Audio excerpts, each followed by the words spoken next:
sunglasses. And cool sunglasses.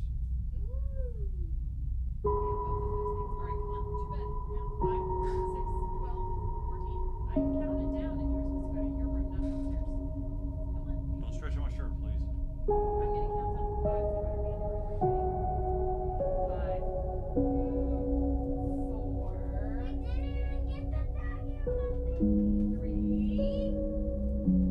Alright, got clarification. They can be back-to-back days at home test. Please send us a photo with the results.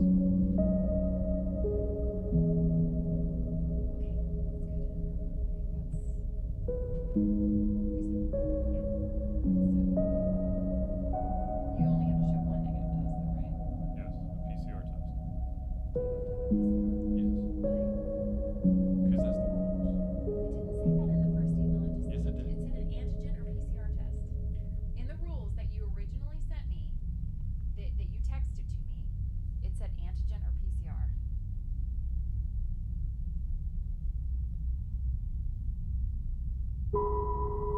Here's the text you sent me after the list.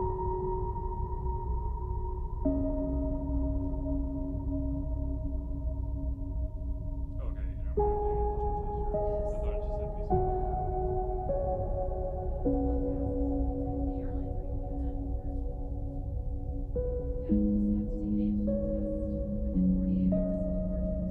I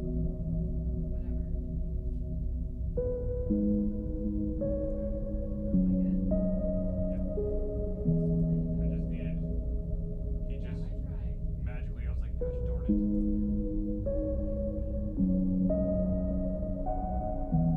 I know.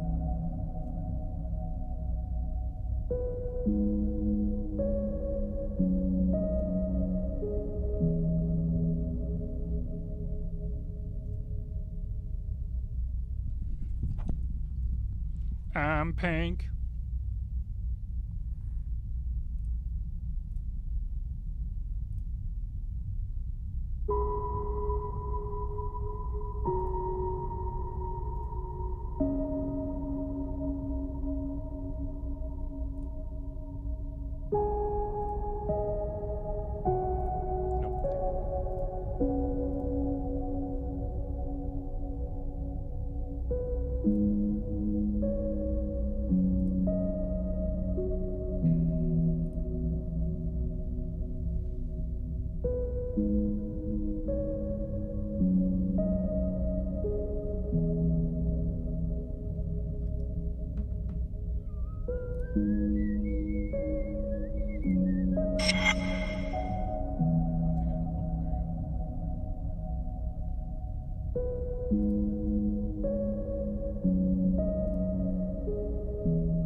TRV. Can I spell right?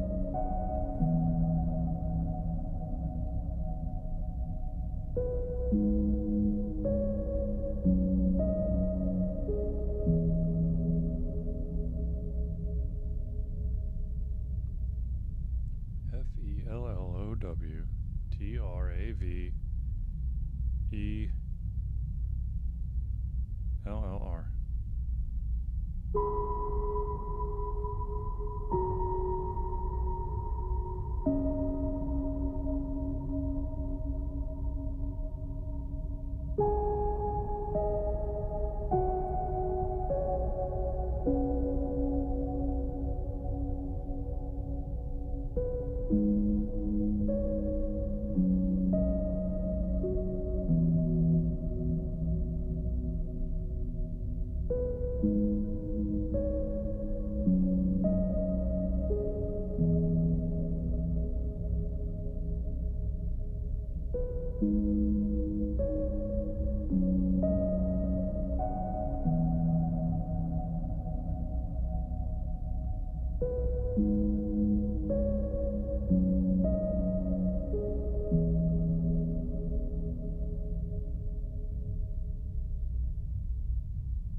Why can I not see that?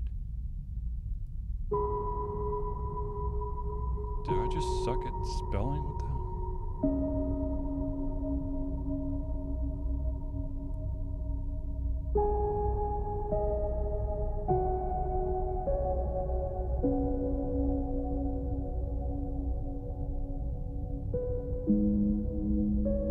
Apparently no. Apparently I can't. Weird.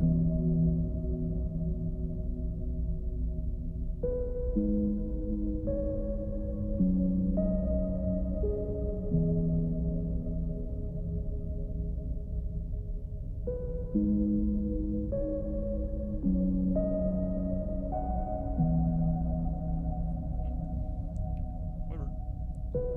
Helps have my headphones on,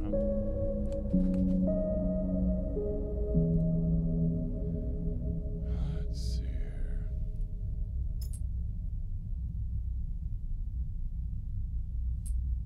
Plug in the wrong thing.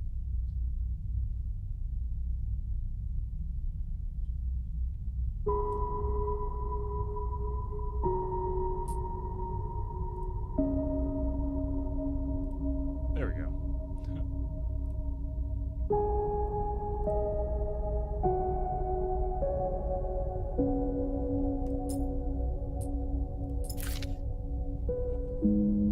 Choose character class. Operator. An operator works with drones and high precision remote machines to perform complex tasks from a distance. Sleepers assigned to operator work are usually cerebral and precise people. Extractor. Work on resource extraction, often in hard vacuum environments. Sleepers assigned to extractor work are often confident, self-sufficient, and have a high level of endurance.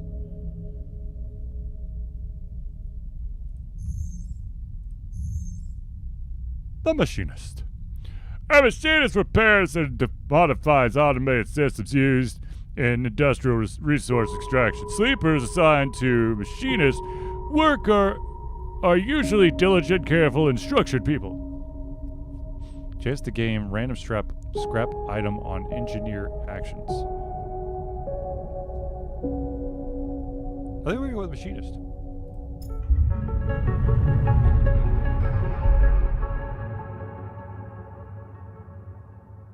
Oh god, what am I getting myself into? Oh my god!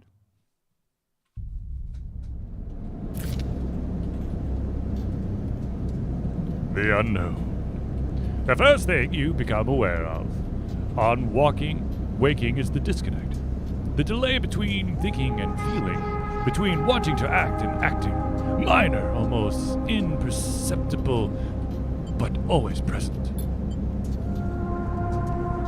It's at its worst when waking, when yourself has spent many dark hours recalling what it felt like to be real, to be a person, to be a body that was indisputably yours.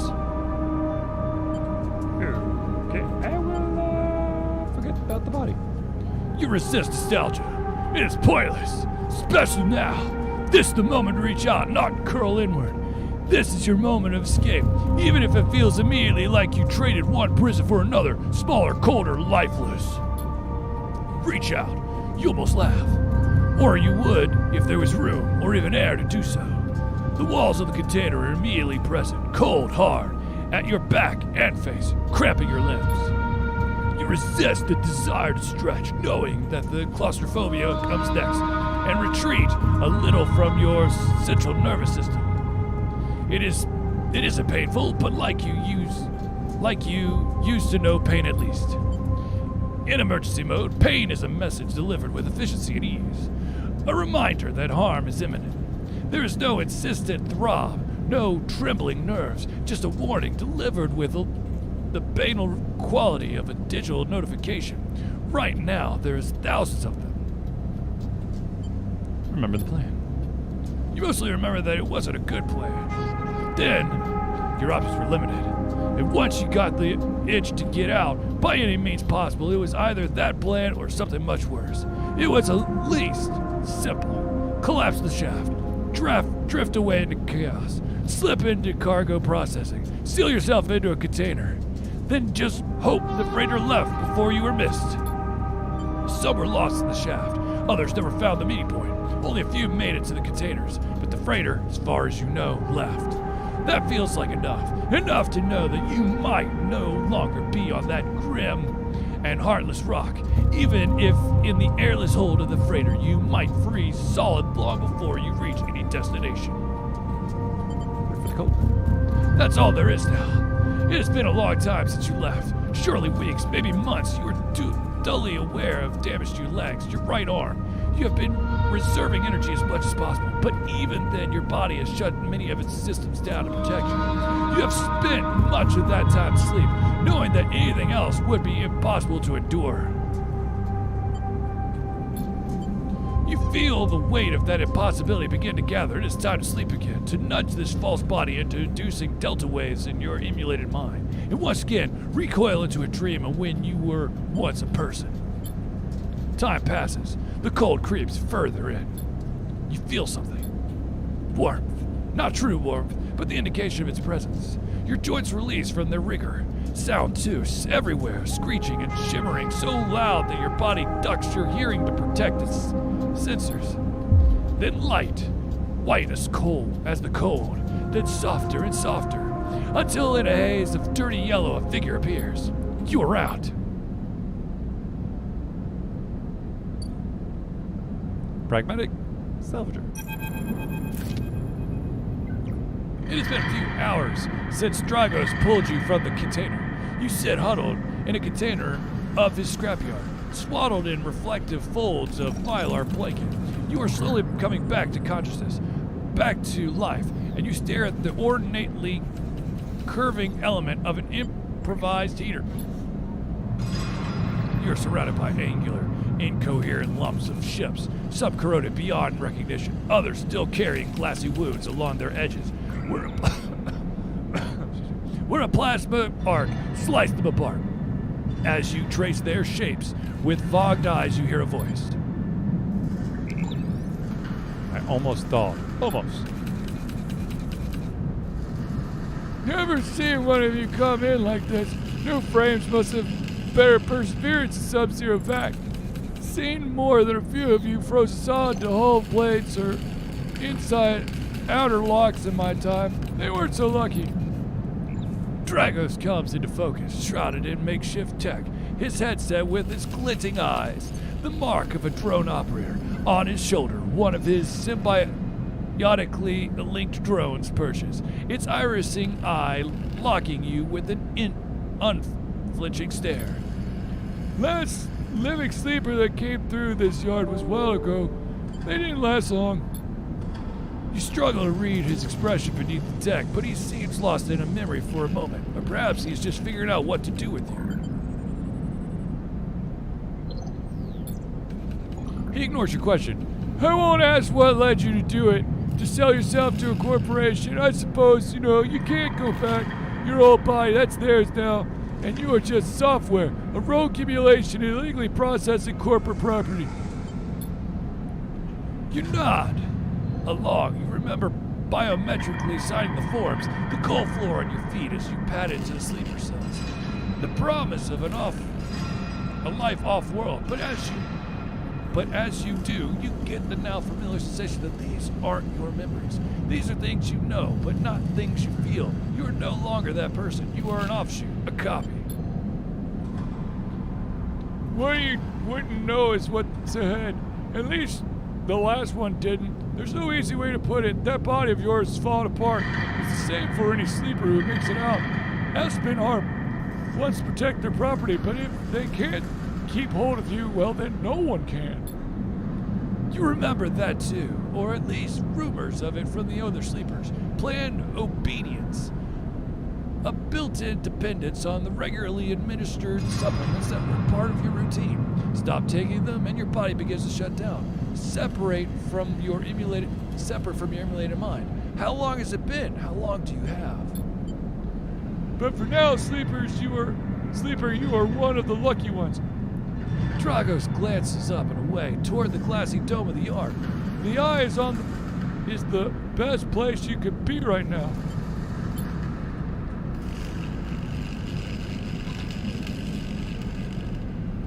The station you'll see soon enough. Dragos impatiently shifts his weight. Look, I've got things to be getting on with. He trails off. There's an old freighter container I've been using as storage out at the shacks. We haven't been pulling in much valuable scrap these days, so you're welcome to it. Something wells up inside you. Emotion, fatigue. You shakily get to your feet. All right, you head up on up there. You look like you need some rest. And with that, Dragos stalks back into the Rex. His drone's already converging on the rusting hulk. Plasma flashes silhouetting his spindly figure as he returns to the work. Welcome to Erlon's Eye. Life on the Eye runs in cycles, during which you can talk to characters, explore areas of the station, perform actions. At the end of each cycle, you need to head to your current home to rest. Resting will move time forward on the station. Head to the empty container location to rest and end cycle now.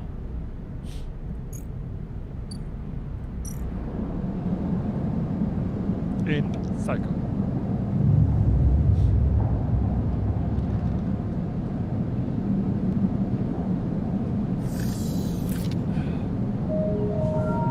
You wake, curled up in the corner of a container, and begins slowly assembling the world around you.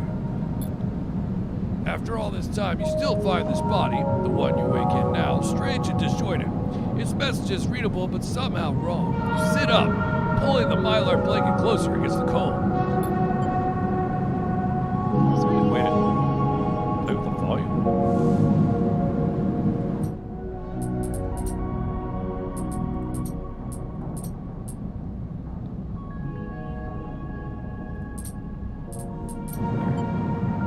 I really didn't do much. Here you are on this ruined station, millions of miles from anyone you know. Are you still in the system? Did any of the others make it out? It's impossible to know. After all of this, what matters? Building life. Maybe you did get lucky finding yourself here. Maybe here, on the edge of everything, there's a life for you to build. But before you can build anything, you'll need to learn to survive. Maybe if you can do that, you can make a life for yourself. Dragos has left a few comforts in the container. The mylar blanket, the bedroll you slept on, a canister of water, a makeshift electric stove, and some faded sachets of some desiccated powder. You thumb the power stud of the stove and begin to boil the water. The contents of the sachets smell like damp wood, and you sprinkle them into the liquid. As the pungent smell washes over you, images of your restless sleep come back to you. A ring, like the station, but skeletal and ghostly.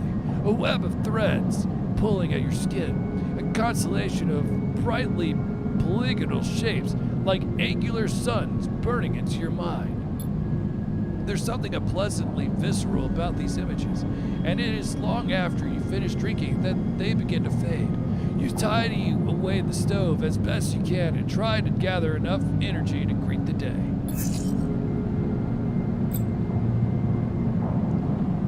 All right, let's see what we got there. Condition. Your condition represents the current state of your artificial body. It depletes by one segment each cycle, but can also be damaged by violence, injury, or lack of food. If your condition bar empties, you will suffer a breakdown. You'll have to figure out how to recover your condition now that you no longer have access to corporate pharmaceuticals that were keeping you alive. Numero uno. Action dice. At the start of each cycle, you roll your action dice. These dice can be used to perform actions on the station. The number of the dice rolled is based on your current condition. The worse your condition, the less dice you have. Once you have used your dice, you cannot cannot take any further actions and must rest to recover them, ending the current cycle. And finally, numero 3. You also need to eat to survive. This is represented in your energy bar. You can refill your energy bar by eating, but first you'll have to find somewhere to get food or currency to buy it. Your energy depletes by 2 segments each cycle. If it becomes empty, you will be starving and your condition will deplete at a double rate per cycle. Okie dokie. So...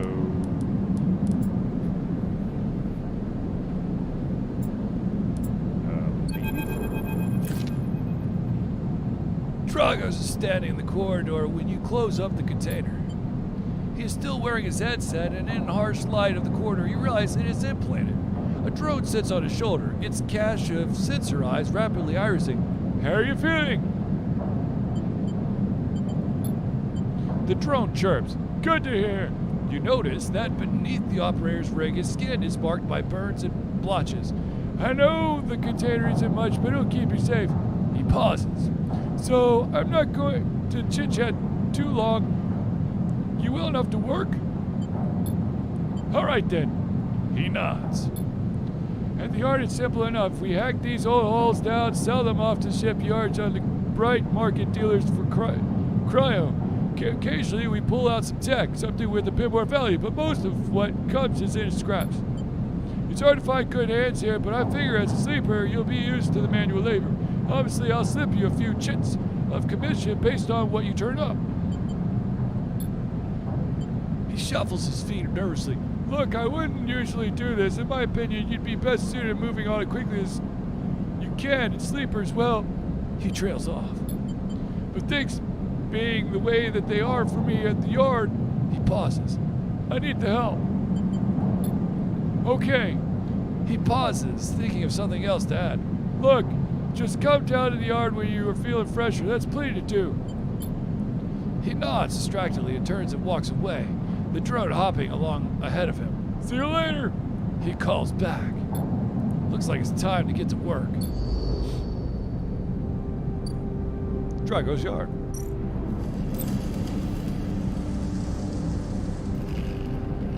Move some stuff around so I can actually see the whole screen. Actions are the primary way you interact with the world of Citizen Sleep. To perform an action, click and drag your choice dice to the slot. The actions rewards you with clock progress, energy, condition, or items, depending on the outcome. There are 3 types of outcomes. Positive, the action goes better than expected. Neutral, the action succeeds. Negative, the action fails. Action dice affect these outcomes as follows. %, chance positive, 50-50, 25-50, 25, and 50-50. Okay. Actions display information about their type, risk level, and the skill, and modifiers that apply to the action. Type. Either critical or repeatable. Critical actions can only be performed once. Risk is either safe, risky, or danger. Safe, no loss of condition, energy, or cryo. Risky, negative outcome means cryo or energy loss. Danger, negative outcome means condition loss. Neutral outcome means cryo or energy loss. Well, okay, so no danger. Skill. The skill that this action requires, either engineer, interface, endure, intuit, or engage. Modifiers, either F1, 0, +1, or +2. This is added to the action dice when slotted and improves its value. Some actions require a +1 to perform.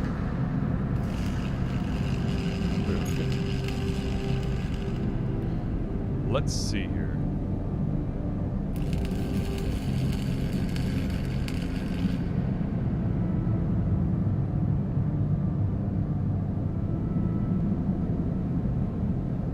Well, obviously, I'm going to do this one.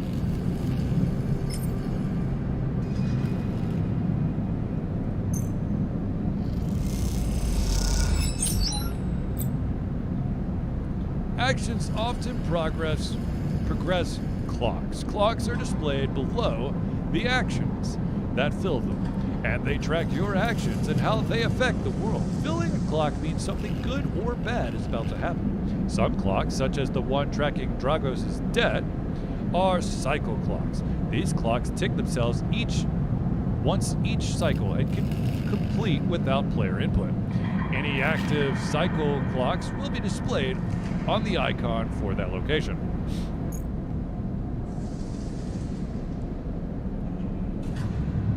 Okay, so we did that one. So they're both repeatable actions, so...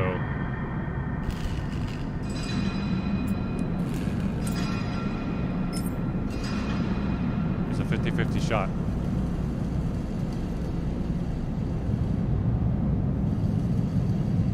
We're gonna do it. Why not? Come on. In Citizen Sleeper, you will unlock drives as you discover more about yourself and the world. Drives guide you in pursuing specific objectives, depending on which path you wish to take. You can track drives, and any tracked drive will place a yellow marker on locations that will help you pursue your goal. Access your drive menu via the arrow button at the top left of your screen. You are now free to explore Erland's Eye and make a life for yourself here. Try tracking a drive to help you survive. Look for food to keep your energy up and a way to recover condition. Fill clocks to progress stories and find new opportunities. Remember to end cycle at your home when you are out of dice. Use the mouse wheel or WS to scroll along the station. Rotate the view AD. Good luck.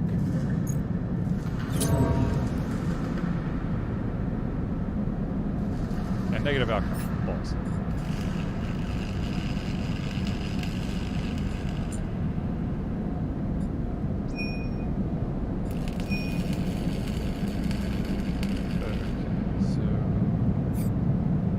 Find El Doctor. Leave this and find a doctor.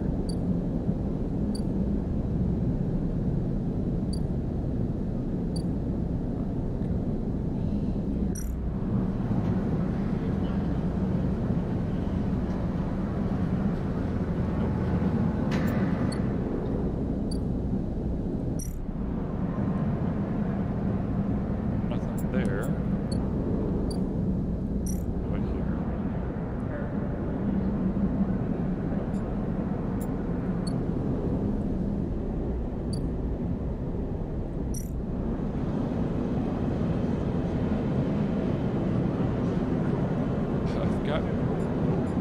That ain't gonna happen either.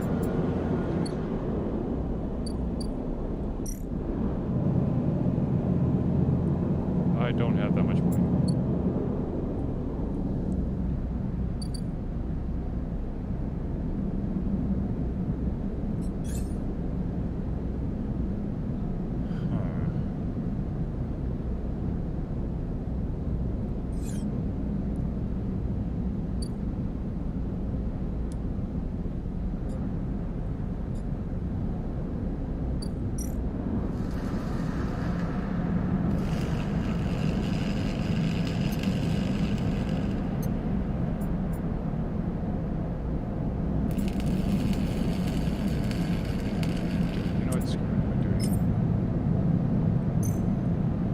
Shot.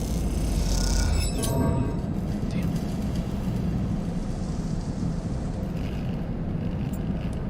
Well, one more. Come on. Yeah!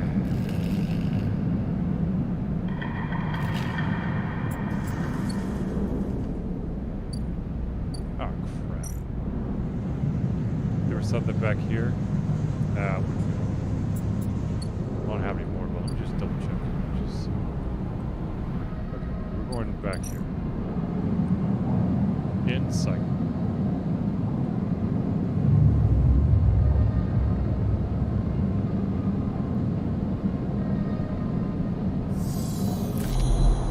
This time you don't wake up. Instead, the ghost from the station, that shifting skeletal ring surrounds you.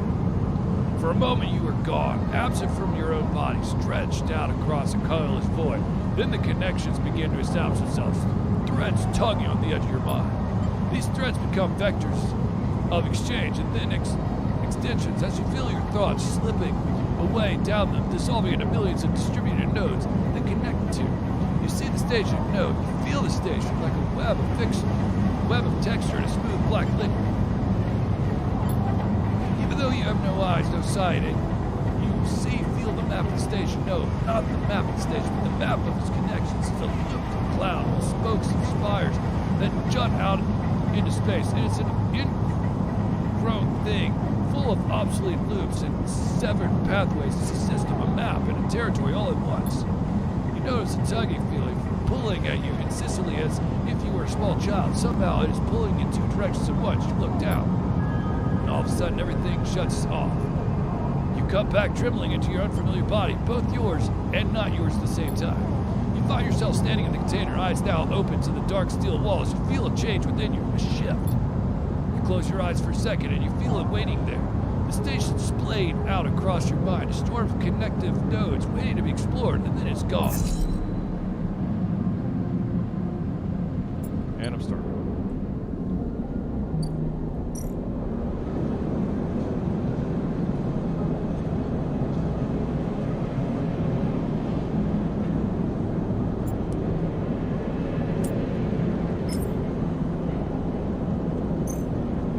Give me food!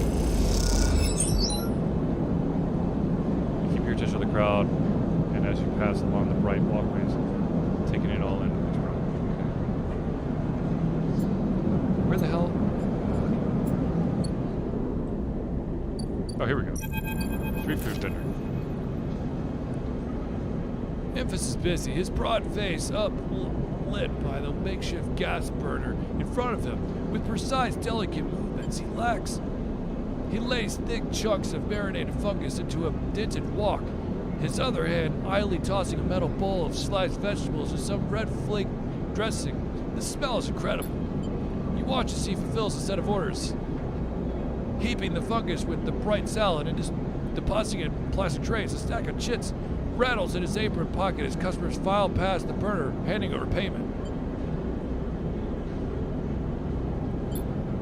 You join the queue. It's mostly made of off-duty salvagers, vac suits unzipped and rolled down to expose stains, vests, grubby mods, and of lattice and scars and tattoos. They discuss the best food on the eye, the best drink, comparing notes on the bright market dives.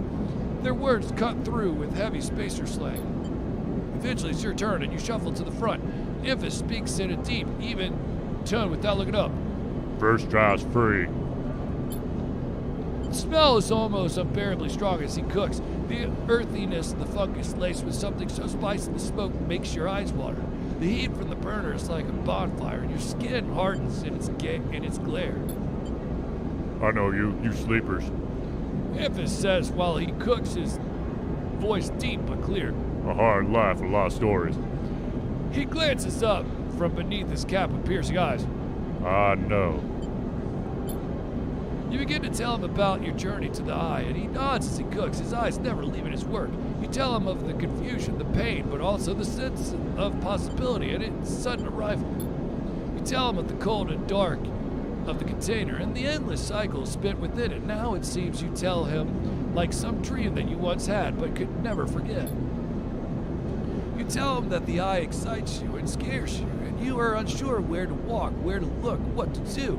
Eventually you trail off, running out of words. He places a plastic tray of steaming fungus in your hand. Next time you can talk some more. He smiles. But next time you pay. He slams a heavy hand against a button on the burner's side and shuts off. The roar of the flames and its impressive heat fades. Next time then, sleeper. He waves you away and begins to oil the wok. Before you turn back to the alley, you notice the geometric patterns of circular scars across his forearms, each surrounded with a constellation of glinting pin marks. You walk away, and as you do, you take a bite of the rich, spicy, delicately sweet fungus. Your taste sensors light up like a fusion reactor. You'll be back. Thank you, Jesus.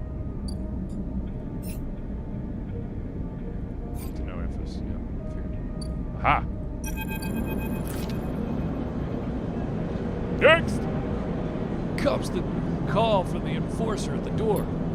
You shuffle down the flickering hallway toward the open apartment door. You keep your head down and your shoulders high in the queue, trying not to bring attention to yourself. You're thankful for the tip-off that a doctor was operating out of this place, but now you are here, you aren't so sure. The gang enforcer on the door, the flickering light strips, the decaying hab block, they have all made the long queue a test of your nerves. But your options are few, and without a supply of stabilizers, this body, your body, will... You suppress a shiver and shuffle forward to the front of the queue. You try to find something to distract yourself. The enforcer looks down the corridor and you dare to glance at him. His purpose is unmistakable. He is there to intimidate, to threaten, and if necessary, carry through those threats. His broad shoulders are framed with a metal exoskeleton. A couple of mirror-like implants sit below his eyes, like mercury teardrops. Subsidiary sense input or aesthetic markers, you aren't sure. You also aren't familiar with the geometric blade-like tattoo on his arm. But you make a note of it. You avert your eyes when he looks back at the queue. After a few moments, a figure pushes through the door and you catch a distant voice. Send the next one in, Toshiro. The enforcer jerks his head and you slip inside, passing through the dark entryway and pushing through the plastic sheeting on the far door. The room beyond is bathed in warm light.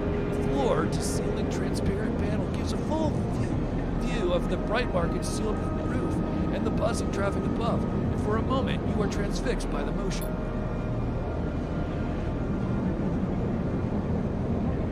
Come sit! Comes a sharp voice, and you see a silhouetted figure turned away, replacing the plastic sheeting over the frame of a simple folding bed. You make your way across the room. The figure turns, and as they do, you see an expression of confusion flash across their features. They open their mouth as to speak. They blink, and then they quickly regain their composure. Please sit! They gesture to the bed, then turn to an open case of tools on the table. You sit. Ah, shoot. Sabine. It's a girl. Right. Turns. A compact diagnostic scanner of some kind in their hand. They hold it to their eye. Remain still, please. Their tone is clipped and businesslike. You stare ahead, still dazed from their expression when you entered. Fear, recognition, sadness unmistakably etched across their face. How long have you been on the station? They ask, the scanner still in their eye. They nod. It's good you've come to me. They set the diagnostic scanner on the table. I'm going to start by assuming you don't know anything. They take your arm and roll up your sleeve, inspecting your synthetic skin. Your body is dying. They say it without ceremony, without drama, but not without empathy. SNR doesn't like to see its proprietary technology let loose to prevent bodies like yours, frames as they call them, from being stolen, repurposed, or in your case, escaping. They built in a process of so-called planned obsolescence. Frames decay rapidly when not regularly injected with stabilizers, on which SNR remains the sole producer of. They look up. Sound familiar? Good. That may help. They swap to your other arm, running some thin metal device under your skin. You feel your forearm tremble. I'm sorry, Sabine says, as you are unsure if they mean for the cold touch of the metal or anything else. Emulations like you, sleepers, are, as most people know you, aren't classified as people in many of these surrogate systems. You have no rights and no status. They focus hard on the inspection of your arm, and Espen Arm has no reason to release stabilizer into the market. Sabine looks up at it as if to apologize again, but they stop themselves. I know little of this is of use to you. They turn away, disassembling the metal instrument and cleaning it. Silence fills the room as Sabine works, and then the silence gives way to tension. You stare at their back, willing them to say something, anything. Sabine turns to face you. I may be able to help. They sigh, and you see the darkness under their eyes. They hear fatigue in their voice. They gesture to the door. You saw Toshiro outside? You nod. He works for my benefactor. Yadagan. They are influential in the low end. They give me this space to work, run the door, and take the profits. At the same time, I have to fix up their enforcers, tend to their implants, sew up their wounds. They look away. But Yadagan has connections. Smugglers from the Starward Belt, mercenaries working for the corporations on Ember. If they can source the stabilizer, maybe you'll have a better chance. Sabine sets down their slate. Their note's complete. This is dangerous, and it'll be expensive, but I think we can do it. Sabine walks away to the window, their face dappled by the shadows of the passing drones. Let's just see if this works first. I'll let you know when I have the lead. You nod and leave. Sabine's still staring out unmoving. When you reach the lower level of the market, you look back up through the panels of the roof to see if you can see their face, but the room looks dark against the lights of the market. You duck your head and walk off into the crowd.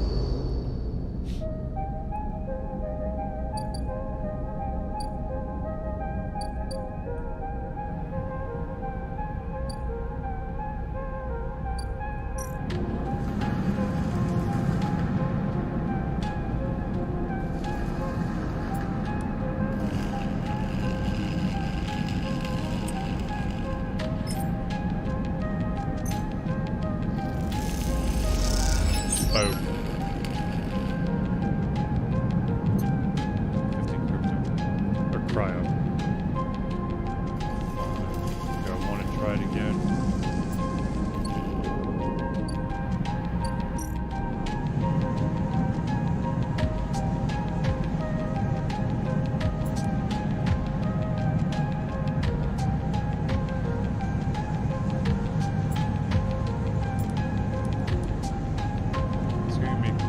Cryo. There we go.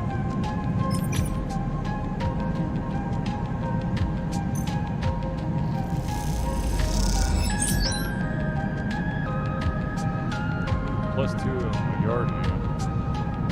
Alright, now. And I've got more dice, so I have to continue.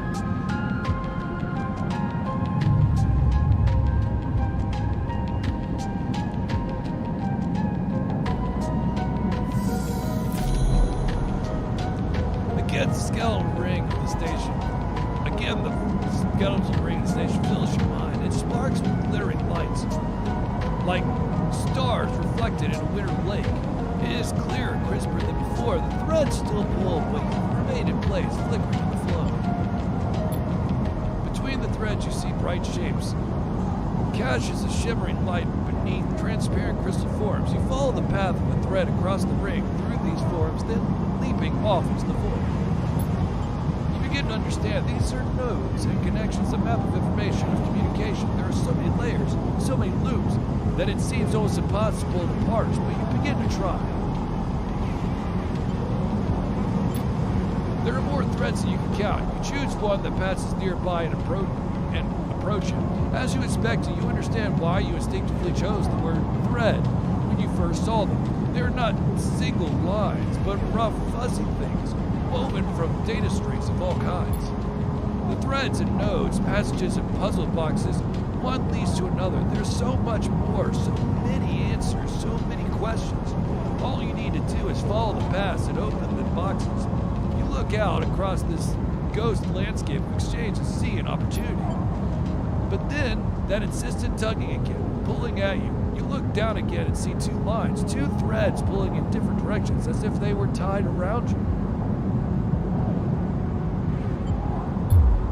The second thread leads in, pulling deep into the station. Your gaze follows it, and this time you see something, a sphere shimmering above a strange angular body. A pulse shoots out from it, passing over you like a torch beam, testing you, tasting you. The first thread leads out, away from the station into the inky black. Someone out there is tracking you, hunting you, following the thread to you. They are in a ship, and the ship is approaching ever closer with each cycle. You open your eyes. Time is short.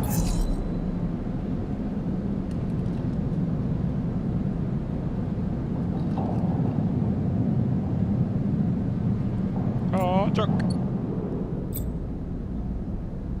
Something's changed inside you. You can now access Data Cloud of the Eye, a network of decaying protocols and data caches.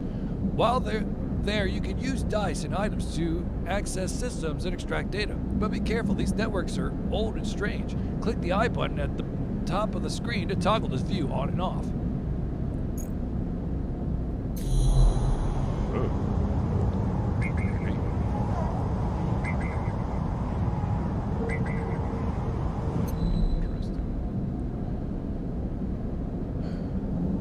Definitely need to eat.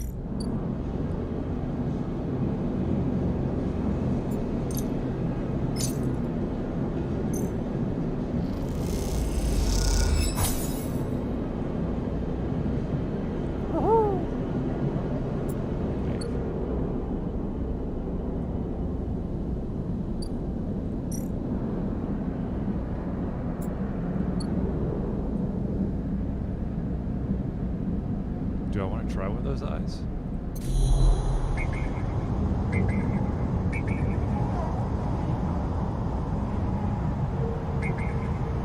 kind of want to do a keynote.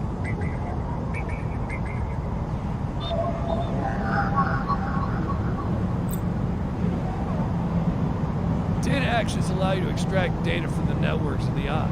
They work like dice actions, but in order to unlock them, you must match your dice to the one displayed on the right action. If you have a +1 or +2 modifier in the interface skill, you will be given more possible dice to match. You can use any dice that matches the dice displayed. Once unlocked, the data can be extracted. That's a negative.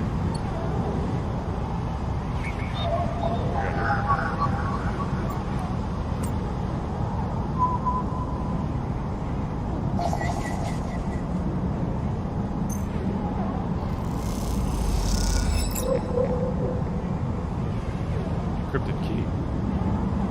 Interesting. A stream of passcodes able to unlock the station's aging maglocks. Okay.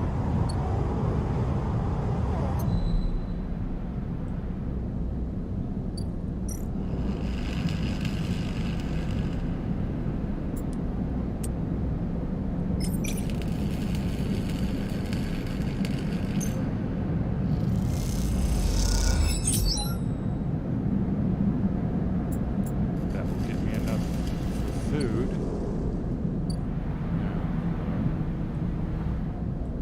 Let's see. Anything in the market?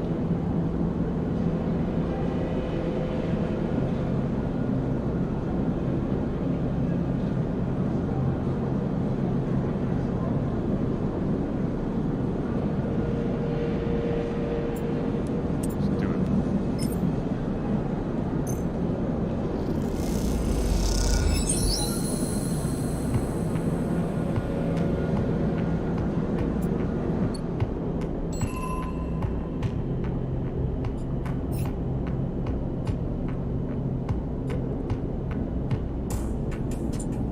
Build a ship mine?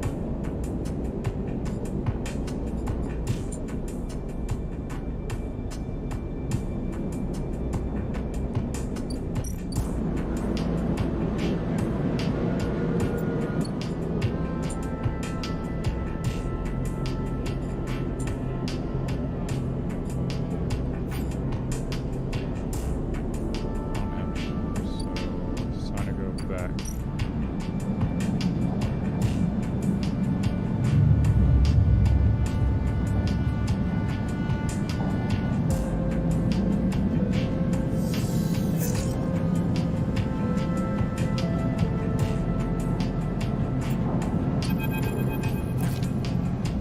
As you close up, a voice echoes down the corridor towards you. Sleeper, wait up! Oh, it says nope. Thing is coming down the corridor towards you, a walking grin on its broad face. Hey, glad I caught you. He grins. You do now. He puts his hand on your arm. I've seen you hanging around just wanting to chat. You staying in that thing? He nods back to the container, shaking his head. Rough. It can be hard to get a star in the eye. He looks away down the passage. What was old Erland saying? The eye opens for us all. Nice idea, but well, not always very practical. He glances back at you. We do our best, but it isn't easy. You pass together in the main walkway. Havenage, we are all one dysfunctional family. Fang puts an arm around you. I'm not part of the security branch, though. Don't worry. I'm with systems. Everything in the eye runs on. He runs a hand along the passage wall. This place is a ruin. But systems keeps it spinning somehow. At least we try to. He stops you in the quiet passage. Look, there's not what I'm here to discuss. I saw you around, and Will, I know a little about you sleepers. I have a little proposition for you. He glances around. But, well, this is not the place for it. I have an office just across the way. Give me a cycle or two to prepare. Then when you are settled, stop by. He lowers his voice and gives you a dark look. In truth, I need you. If what they say is true about your sleepers, well, there's work to be done. He pats you on the back. His voice brightened. His dark look suddenly gone. Stay clean, sleeper. He walks off down the passage, raising a hand in farewell. First things first. Food.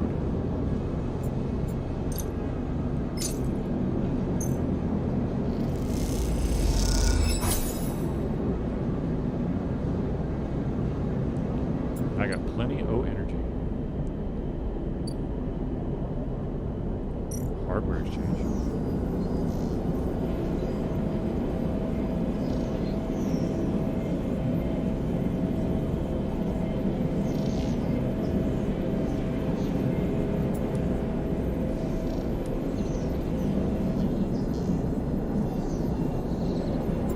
If I want to make some money, I guess. What they're saying.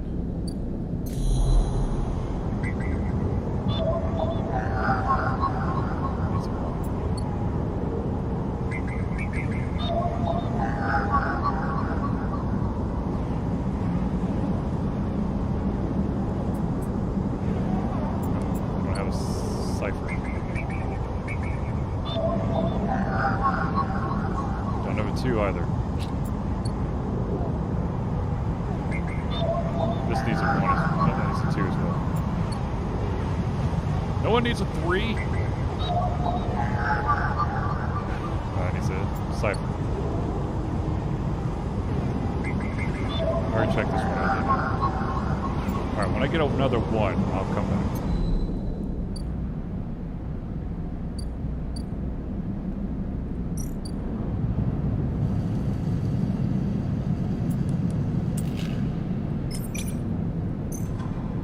Those 15 cryo.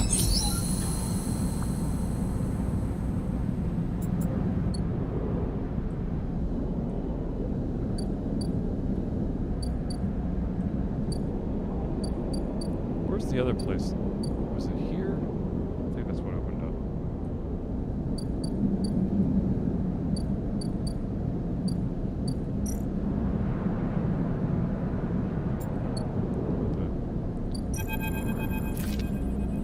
You arrive in a buzz of activity at the yard. Red blinking lights flash across a vast dark shape, suspended below the dome. They flicker across scorched hull plates and bent structures, spilling from holes in the twisted shape. The cutter is huge and has been torn apart in some violent encounter. She's a beauty, isn't she? Dragos stands in the side, focused on the hulking ship as it lowered to the yard. Dragos laughs. That, my friend, is A grade scrap. I should thank you. This place was on its last leg when you turned up, and now look at this. The ship descends slowly, its interior visible through multiple hull breaches. You struggle to gather the same enthusiasm as Dragos for this monstrous craft. You can't help but think of what became of the crew. What do you mean? He glances at you. I managed to convince our salvage friends to give it to me on credit. That's what happened. We may have done well, but we can't afford a down payment on this one. He pats you on the shoulder. Don't worry, we'll make it back once we chop this beauty up. You sigh, but Dragos doesn't seem to notice. The ship creaks like a calving iceberg as it reaches the base of the yard. Dragos is visibly excited. I know I said you shouldn't stick around, but I'm gonna need some help with this one. The drones start to crawl over the hull, their lights illuminating flashes of dented hull. Watching, you wonder if you arrived in a similar fashion. Locked inside that container, the wreck of the Espen armed freighter lowered into the yard like a corpse ready to be butchered. Or was the container delivered to Dragos on its own? A womb from your rebirth into the strange station. You shudder. Perhaps, if you could learn something about the ship, you might be able to trace the path that led you into this yard. Dragos squeezes your shoulder. After these past cycles, I think we are up to it. What do you think? He sees the fading name on the ship emblazoned on the side. Winter Light. He claps you on the back. Glad to hear it. Come back in a few, we can make a start. A real beauty. Dragos repeats, perhaps just to himself. You take one last look at the shattered ship as the drones start cutting and then slip out of the yard, feeling suddenly cold in the empty passage.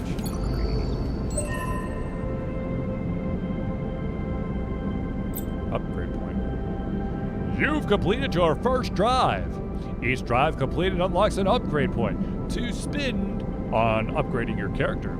Access your character menu via the arrow button on the top right of the screen.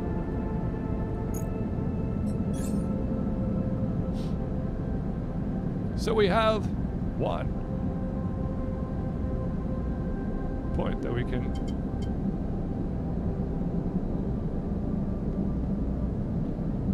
I kind of want to put in an interface.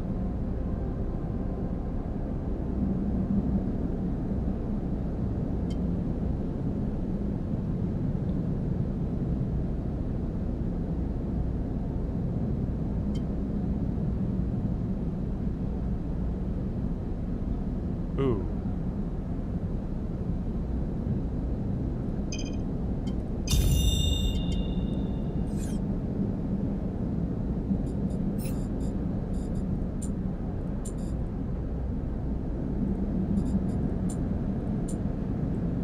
She isn't ready, is she? No.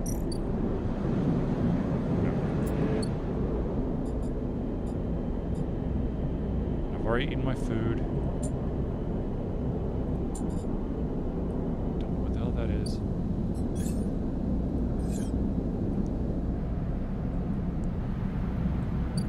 Got a 6 and a 3.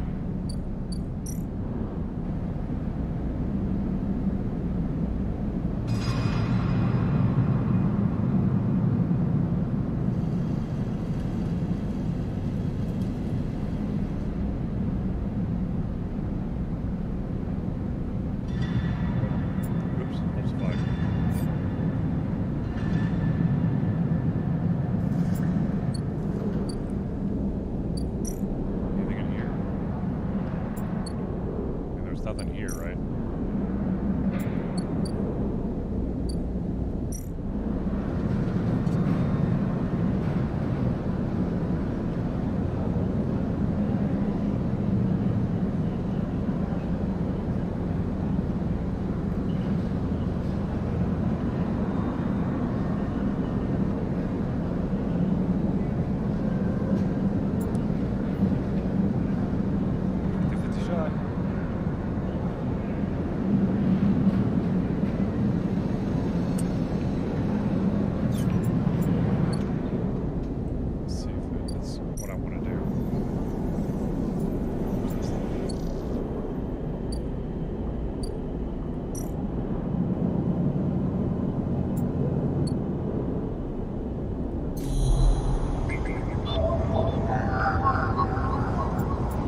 all dredged up from the sea of systems we call the Eye.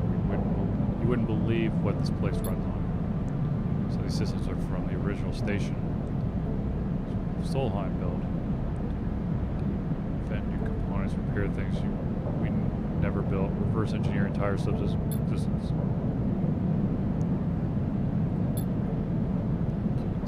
But also remaking it into something new.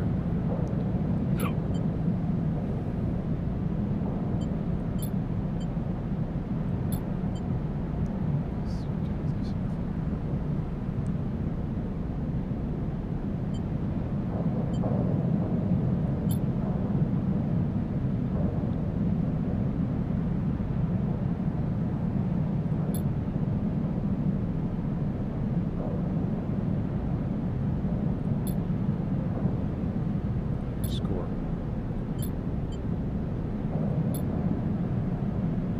Solheim cipher. Be able to pull out all kinds of secrets. Whatever you can turn up. Use that emulated mind of yours to see what's there.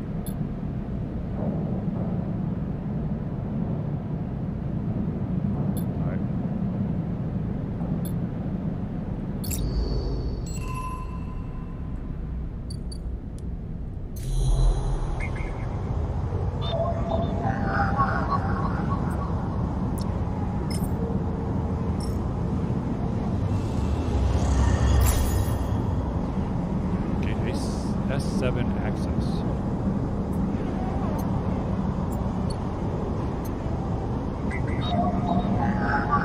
Still looking for a 1. Look for 2. For 1.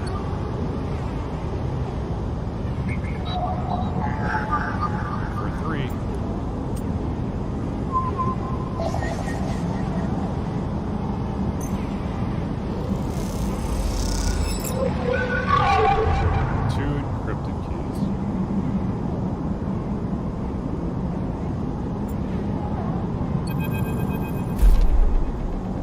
As you drift back from the nose, something latches onto a thread.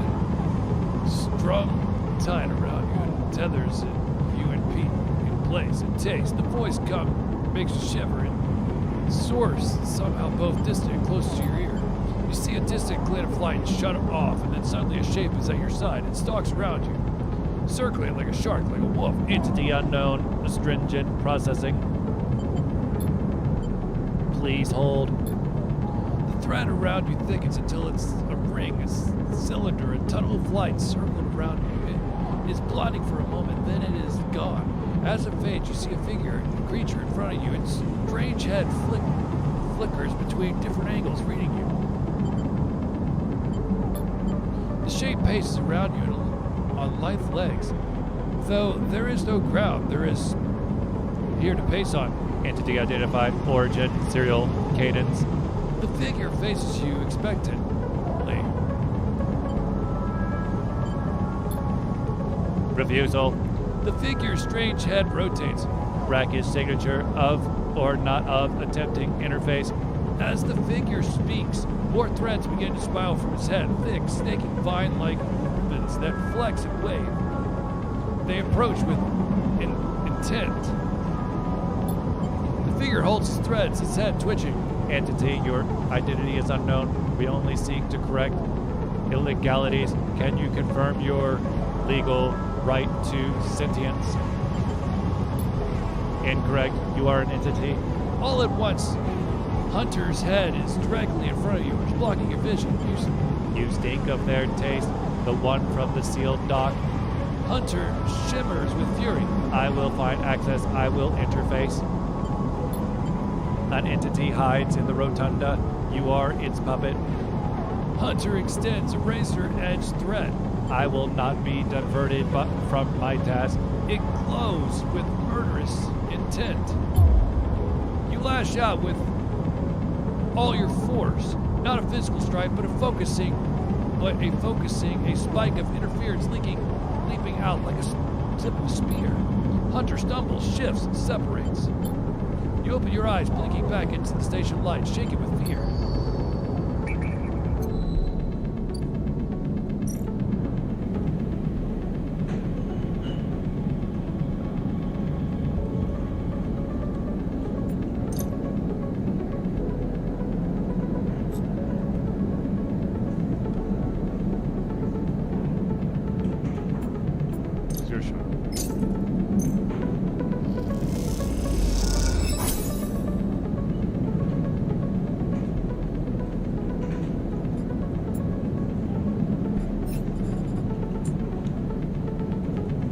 Doc's got my stuff.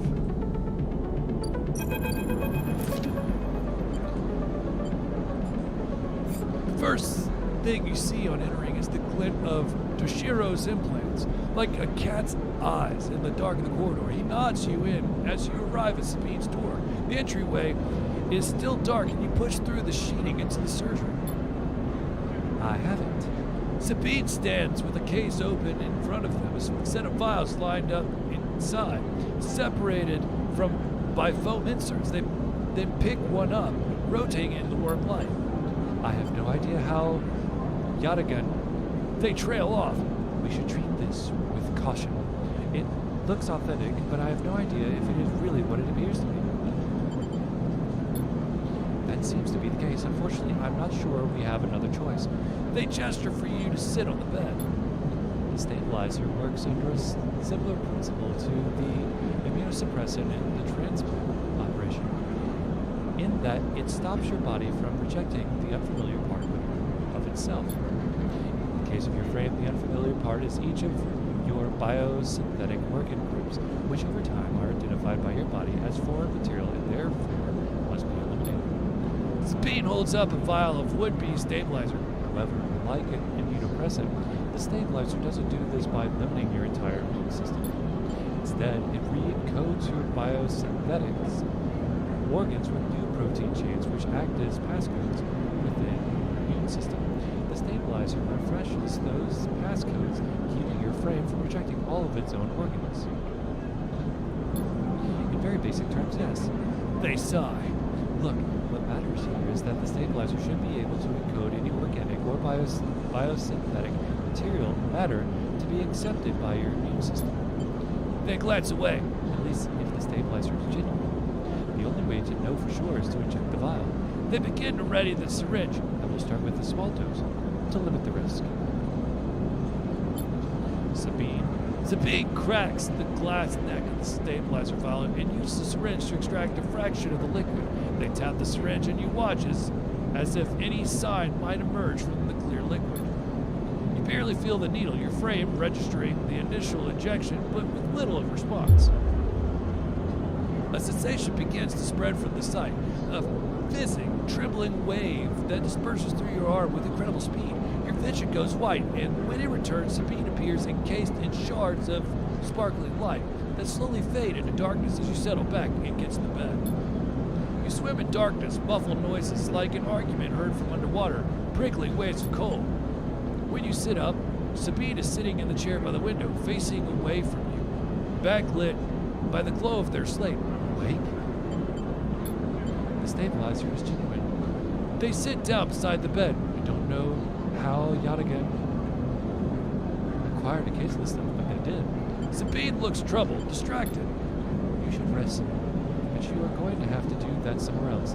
They gesture to the door. I have other patients. Sorry. Sabine nods towards the case. I'm afraid I can't offer you any more doses. You're going to need to pay for your next dose. Silence fills the room, and they return to their glowing slate. Looking around the room, it seems different somehow, as if things have moved or shifted. You wonder how long you've been out. Nothing comes free, Sleeper. Remember that. You manage to get to your feet and wander out into the hallway. The queue stretches down the flickering corridor. Toshiro stands impatiently by the door and fixes you with a glare as you leave.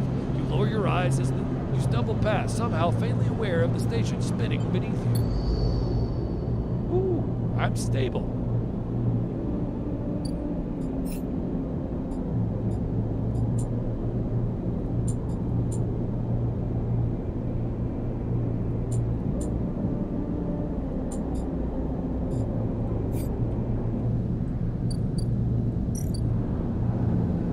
Let's see.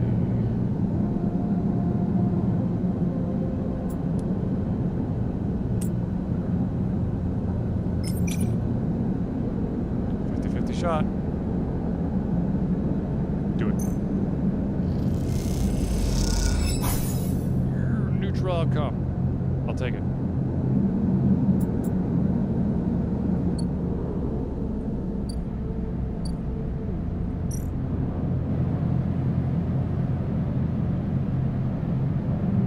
I don't have Solheim data. know what these encrypt keys do.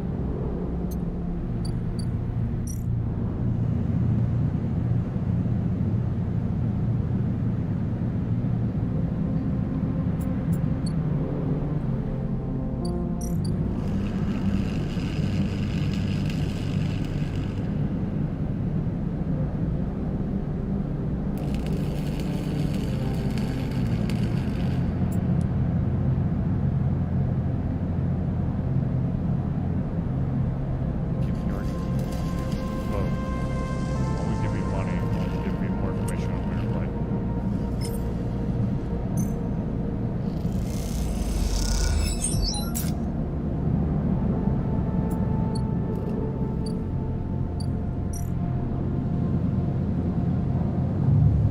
Wait, what was that?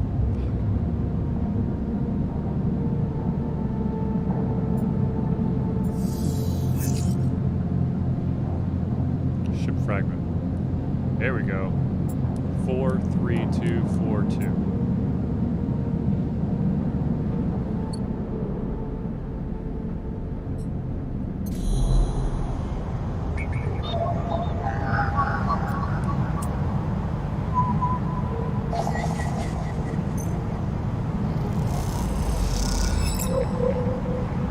Another encrypted key.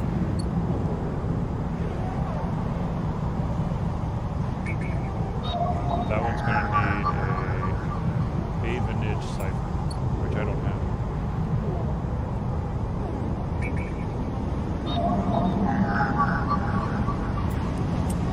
Maybe a Havenage. Oops. Other.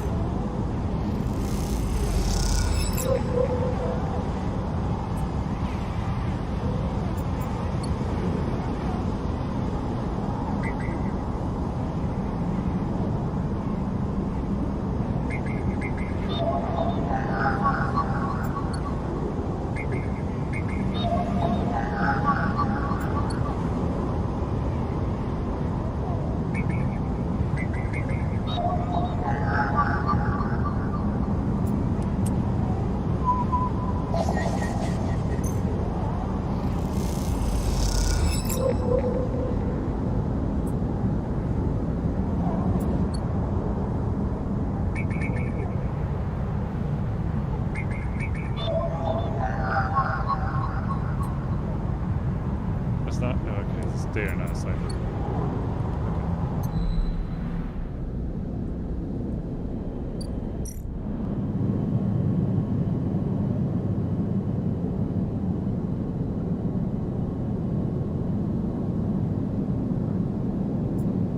And we're busting scrap.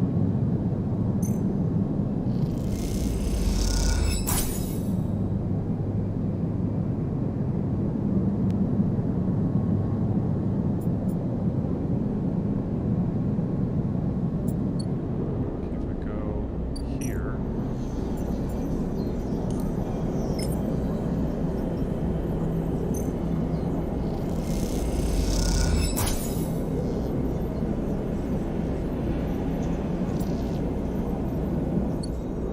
So I lost a little bit of money in that transaction.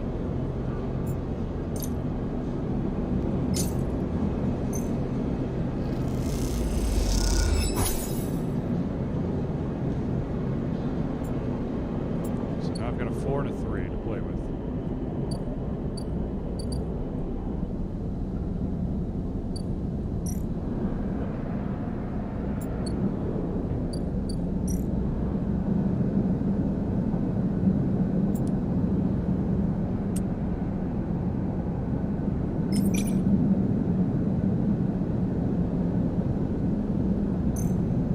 Fingers crossed. Come on. Another ship shape.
Alright, sleep time. Dang it.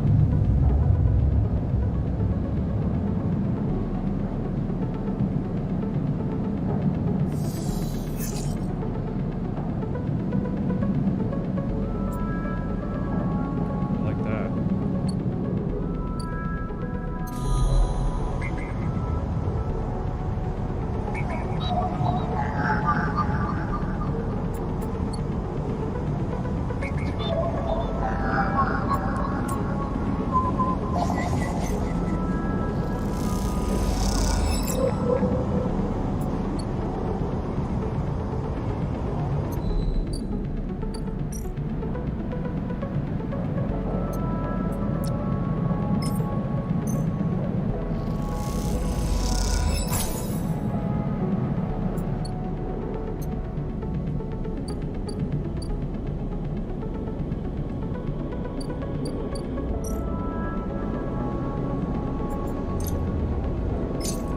I know, that's overkill. Actually, I should probably eat at the end.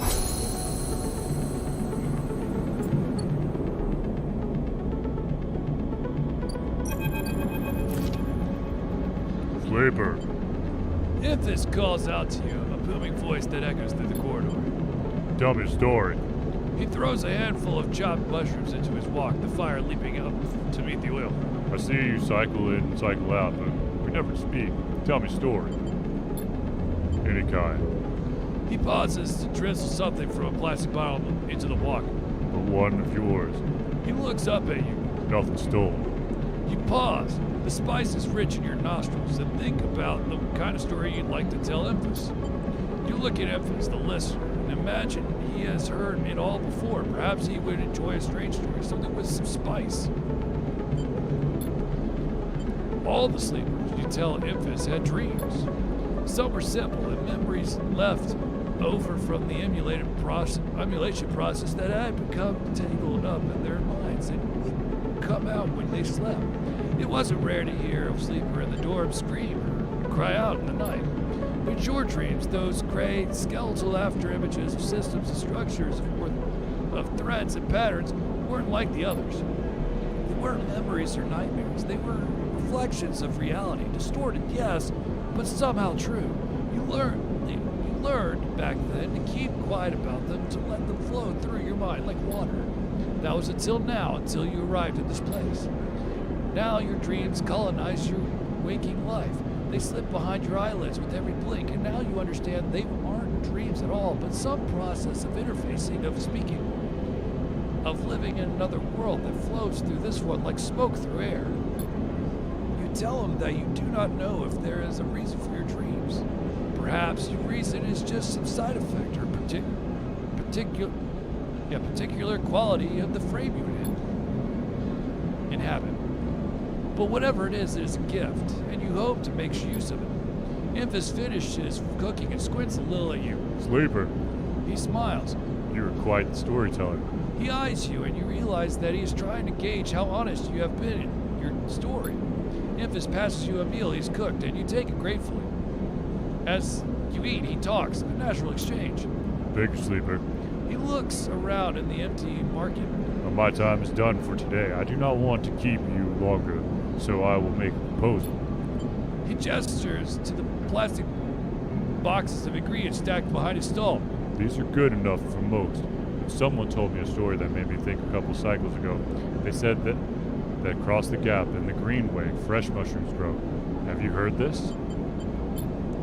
Neither had I, but I trust the one who told me. Imphis begins packing up his things. Can you bring me some? I cannot cross the gap. I worry about leaving my things behind. He smiles. I'm sure a storyteller like you can handle the trip. I will prepare them for you, and if you wish to tell it, be the audience for another story. Good. Booms Imphis.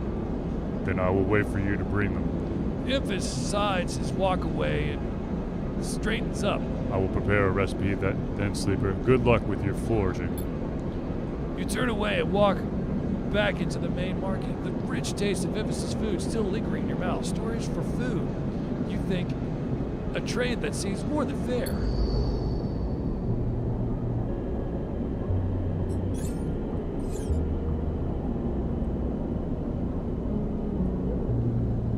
Let's see what we got here.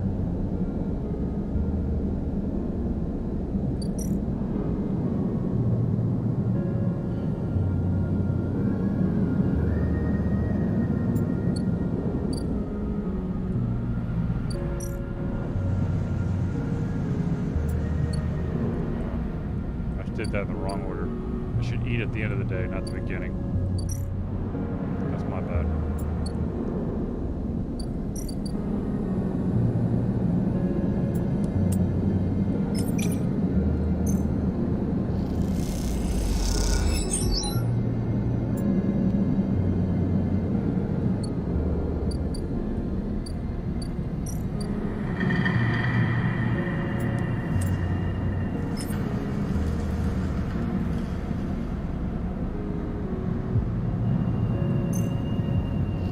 Please be positive or neutral.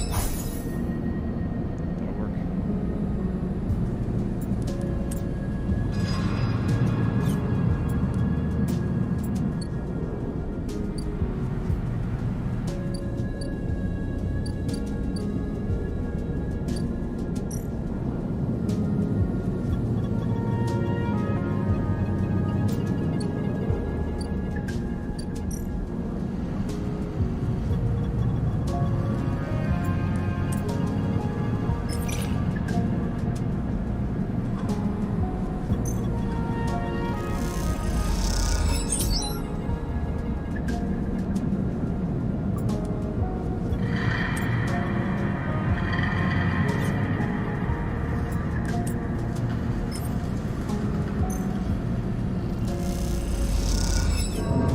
Damn it.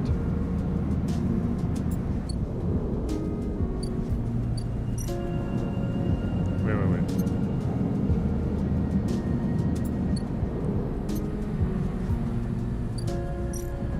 He's still looking for just.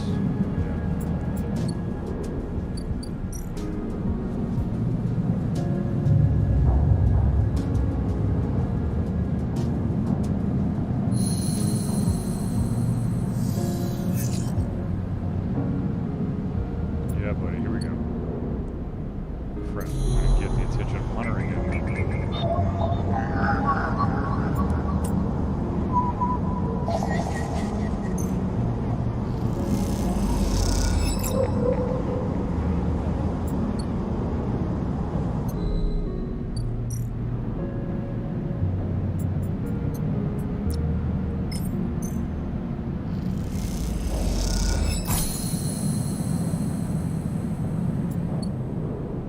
Come back in. As you enter the bay, Fang is nowhere to be seen. The banks of servers and machines blink out of the dark and its staccato rhythms. Unseeing eyes and the stage's digital ghost. Fang's voice echoes from behind his stack, followed by the hammer of a fist on the metal casing. Fang's smiling head pops out from behind a stack. You pick your way between the thrumming stacks, trying not to trip on the loose bundles of cables that blanket the dark floor. Fang is sat in front of a set of monitors mounted to the stack. Fang waves at a monitor to his side, glowing with pale lists of information. You lean in closer, looking for the link and the data. The tables seem to be filled with personal information, names, genders, dates, ID numbers, all the markers of institutional records.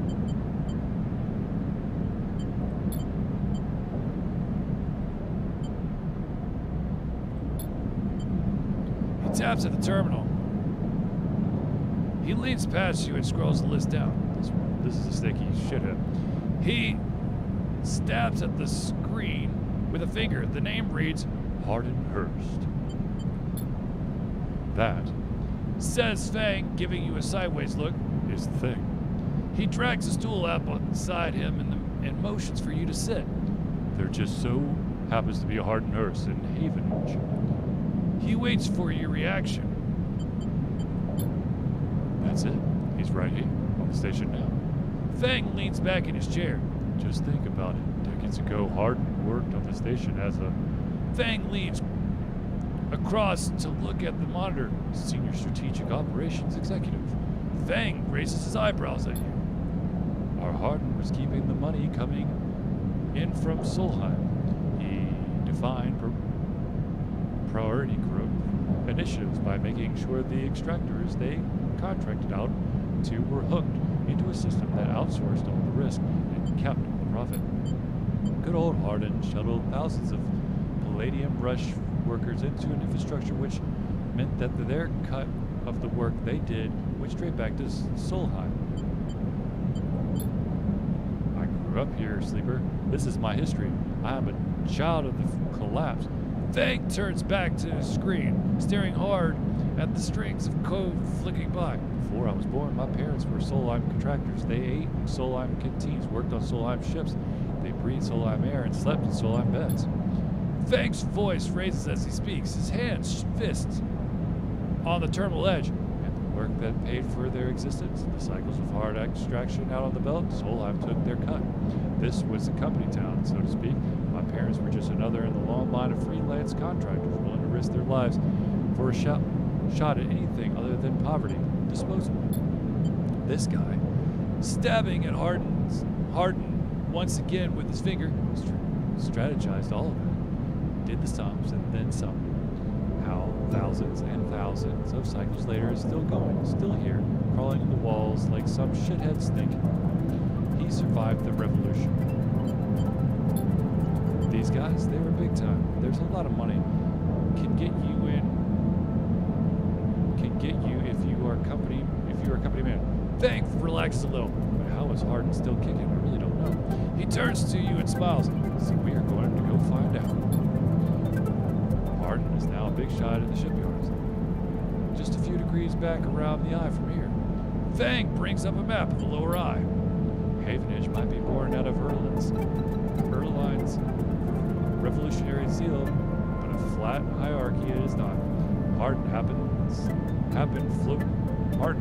float to the top. Fang zooms in on the far yards. Fang grimaces. The thing is, I don't have access to these systems. The shipyard crew is pretty paranoid. They don't let anyone from systems dig around their stuff. Plus, we need more than just the name of Solheim executive. We need proof. Fang holds up a thumbnail-sized drive. That's where this little creation of mine comes in. I call it a ripper worm. He turns the drive between his fingers. It'll rip through any digital storage and spin out a silken thread of filtered data. This one is set on the scent of Hardinhurst. He hands it over. Getting into the compound might be tricky. Fang puts a hand on your shoulder. You, however, have a particular knack for remote access. Fang grins. If you can extract yourself a Havenage cipher from Havenage agent, they sometimes carry them among the data caches. You can crack open the compound's network and slot the worm in through any open port. You never even need to go near the shipyards. So what do you say? Rooting out a corrupt snake not enough? Find the information and I'll start work on that tracker of yours. Fang scratches at his chin. Anything the worm gets, it'll send it back here. There's something wrong here and I aim to get to the rotten core. You leave Fang digging through data among the wires and machines of the old station. As you walk out, you try to imagine the eye as it once was, a vast machine running smooth and strong, directed by people like Hardin. A vast Solheim-built machine into which thousands poured from surrogate systems, looking for a new life. The hope of a better future, engineered to line someone else's pocket. It's an idea you are intimately familiar with. You think of Hardin, still alive, still part of this place, and wonder if the past has ever truly passed.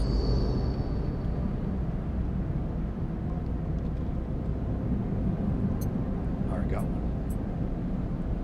The question is, the hunter.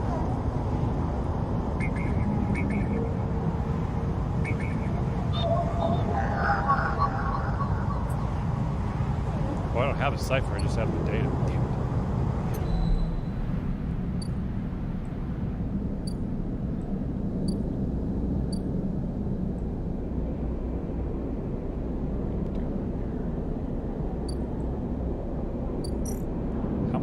cost? 60. You know what, we're gonna do it. Let's check it out.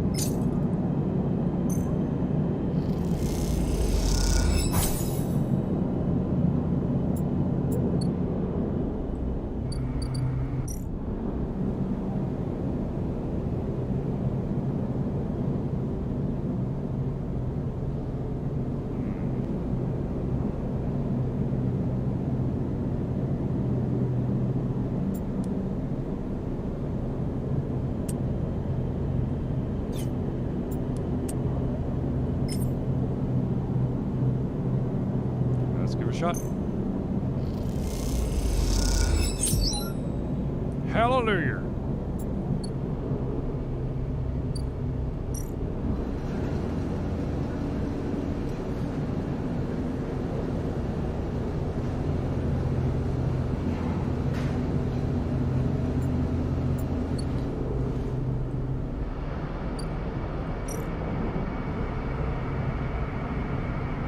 Scale the spokes? No, thank you.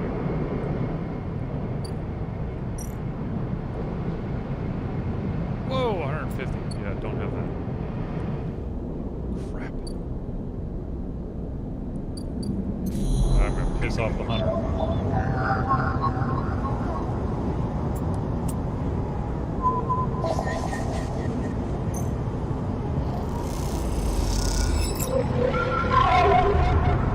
Here it comes. A glimmer in the dark catches your eye as the orb of Hunter's head appears in the distance, is looking for you. You turn away and glide back into the cloud, threads of data rushing past. Another glimmer catches your eye, closer now. That roving orb, wreathed in tentacles. It flickers, jumps once, twice, and then it is here. Hunter is here. Entity submit to inquiry. Hunter reaches for you in that unpleasantly familiar way. It waves threads, creating a cage. You push against the threads as they close in, becoming frenzied as you push them aside. You are caught by whipping tendrils and feel them pulling you away from the anchor of your body. You push through, clearing the threads. Entity hold for processing. Comes the scream from behind, but you are already gliding away back to your anchor, your body. You awake dizzy, disoriented, but safe. How much is the one? Jesus. Probably shouldn't have opened that other one then. I need to make some money.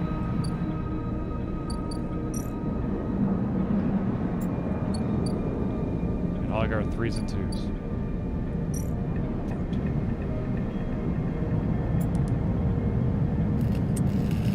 Nope, that's not gonna make me any money. I need money. Not advance the storyline. Money.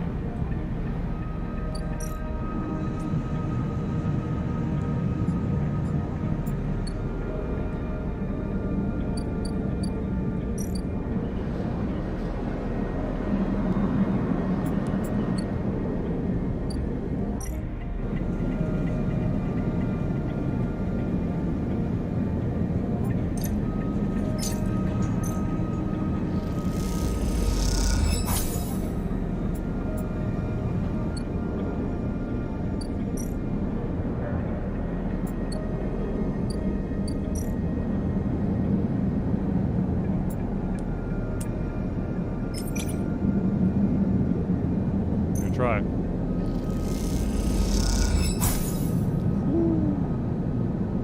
Random scrap item, which I could turn around and sell.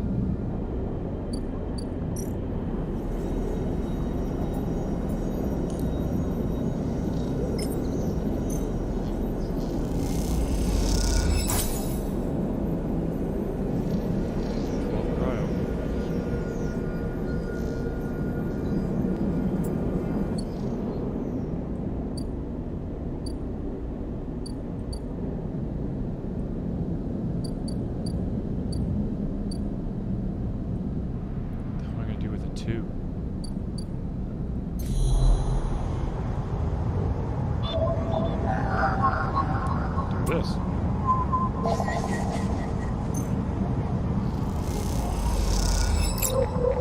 Got the cipher.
at least I got some good rolls on this one.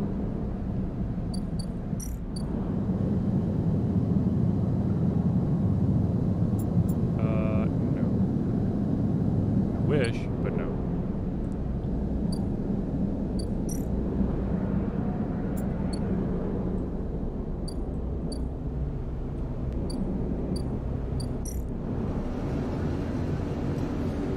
I need Monday. Well, no, not gonna work.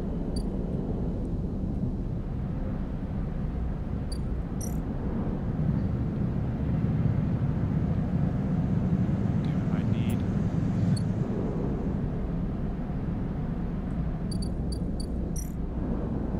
How are we doing this one?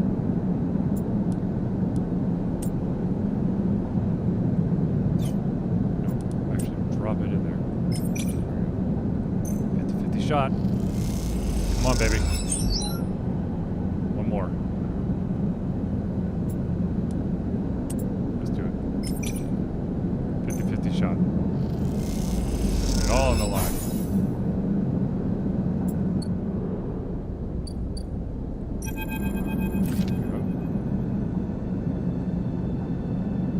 Ankita is crouched in the computing core of the ambergris, swearing to herself when you enter. She doesn't look up. I can't do a gruff voice like that.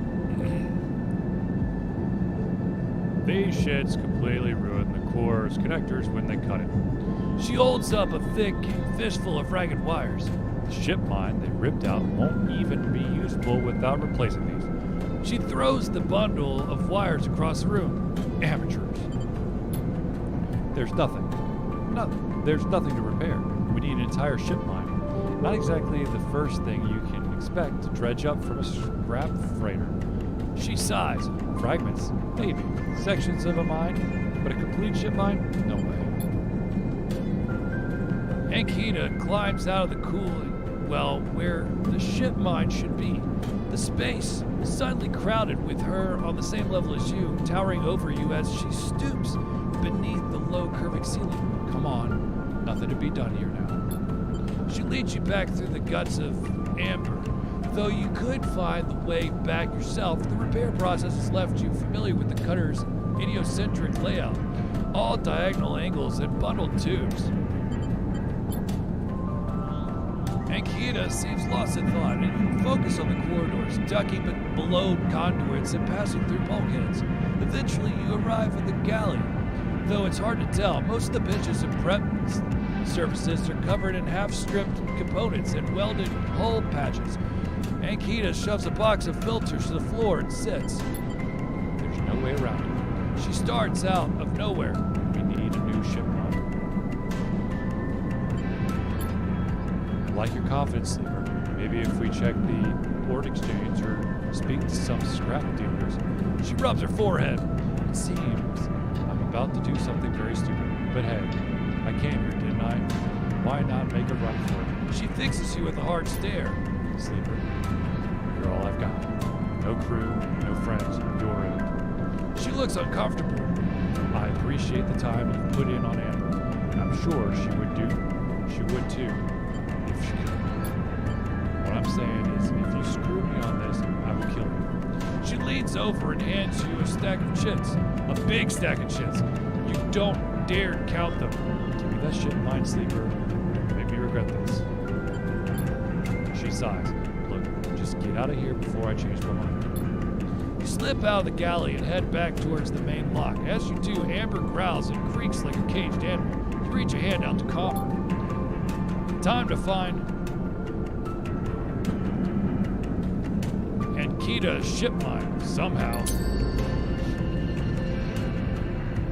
As much as I would love to, I'm actually going to try to play this straight.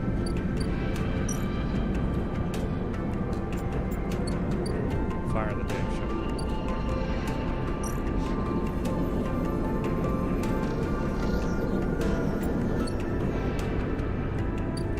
If I was a ship mine, where the fuck would I be?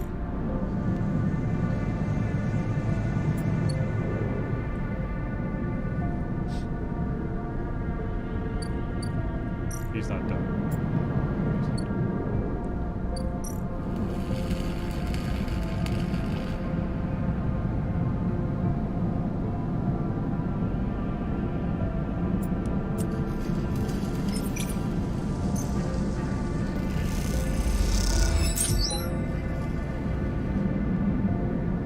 Scrap item. Sell that.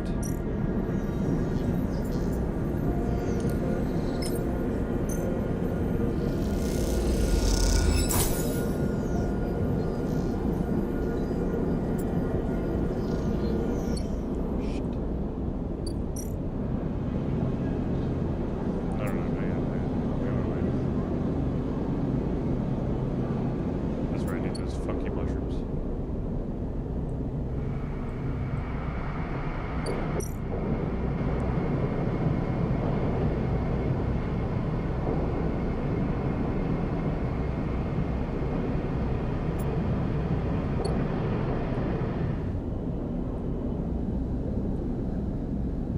Where the hell am I gonna find? Here we go.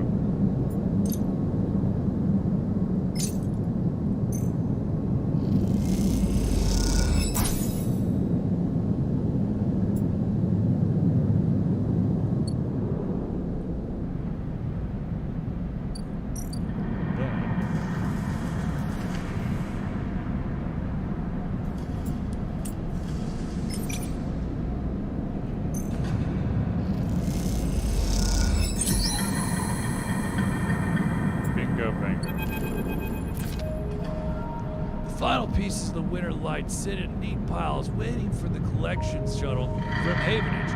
Dragos has managed to sell the remaining pieces to the shipyards, a fact that's hard to forget as he has been telling you about it for the past 2 cycles, and all that remains for Havenage to come collect.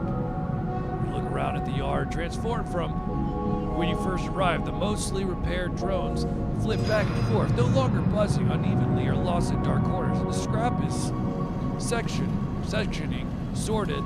The system that you and Dragos have put into place over the past cycles pay off. As you look, you notice the glow of pale light from the office by the entrance. That run-down cab of a building which houses all the records and spare equipment.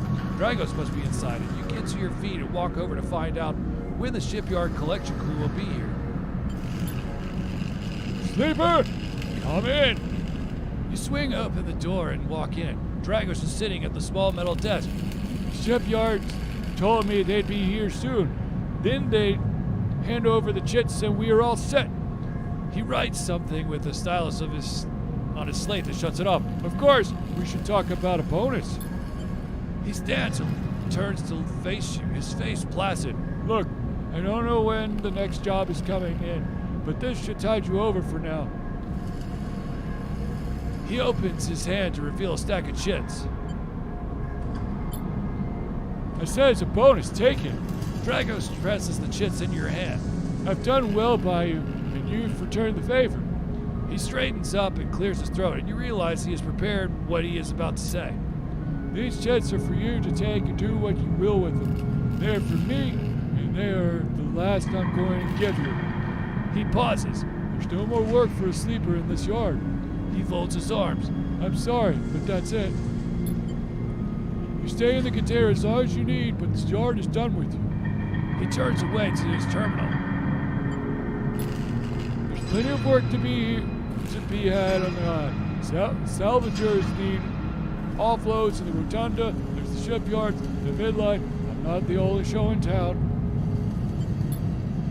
The glassy aperture of Dragos' headset betrayed no emotion. You need to stay away, sleeper. He pauses, considering his words. Trouble is going to follow you here, trust me. You expect not to be? You escaped from SNR? Dragos suddenly grabs you by the shoulder and drags you out of the office into the yard. He turns you to face a stack of pieces from the Winter Light, dissected, cut down, totally unrecognizable as a ship. You came here through that, sleeper. That should have been you, chopped and stabbed. His hand trembles on your shoulder. That is what happens here. We cut down broken machines and move them on. Move them on. Well, I didn't cut you down, but I'm sure as hell moving you on before whoever killed that ship out there comes to kill me. Kill us both! He shakes his head. These ships, they don't get decommissioned. They didn't break down in dry dock. You think they'd look like that if they did? Someone ended them. That means someone tried to end you, Sleeper, and I'm done waiting for them to turn up. We've had our fun. Now it's time. He gives you a little shove. Go on. He turns and walks back to the office. That's it. He shouts and goes inside. The silence hangs in the air and you leave with your pockets filled with clinking chits and a strangely hollow feeling in your chest. What was the drive I failed? Oh, study the winter light. Yeah, I shouldn't have done that. Yeah, that was dumb on my part. I just saw money, and I wanted the money. Give her the ship core. Where'd it go? Didn't I buy the ship core?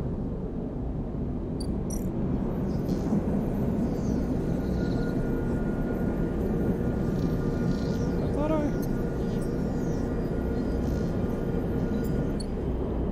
Did I foobar that up?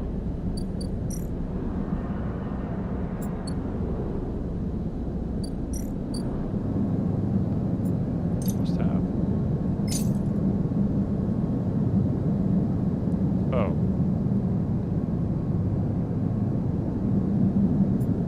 It's a fragment.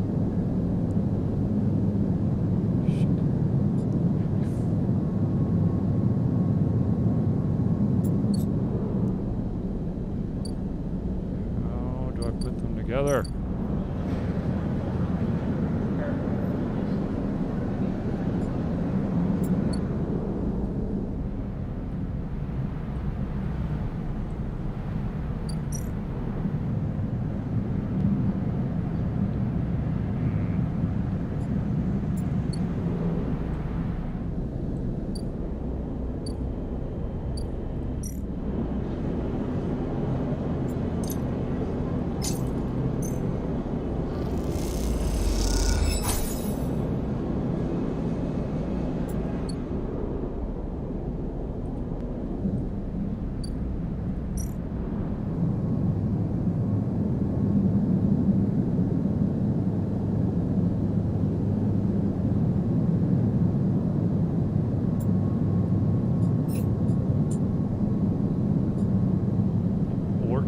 Fabricator.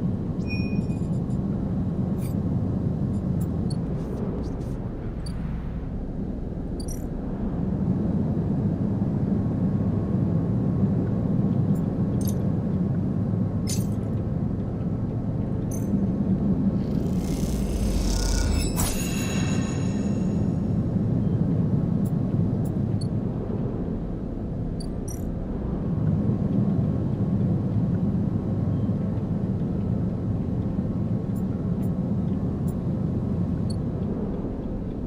Apparently it's here, or it could be here.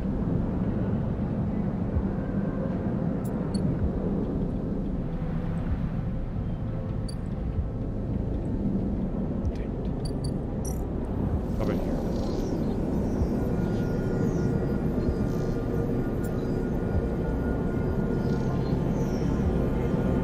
Aha. I need to find more salvage. Crap.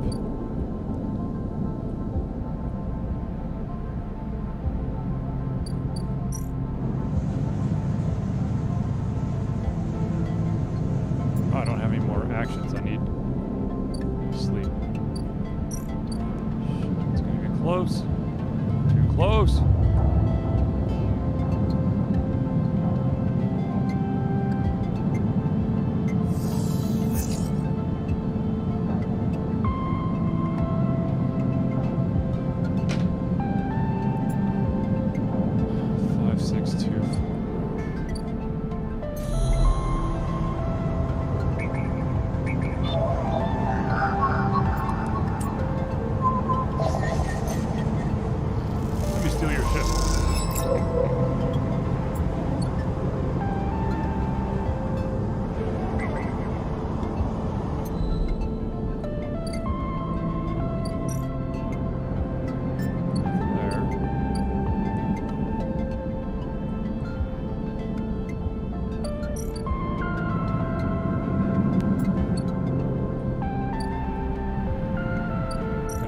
way to get more. Hold on.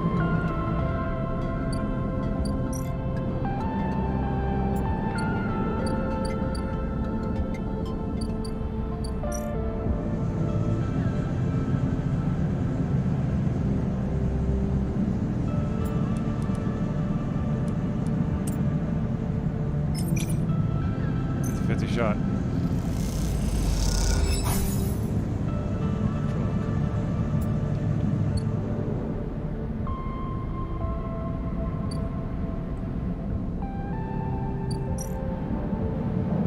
This guy's gonna get me high and dry. That guy right on my ass.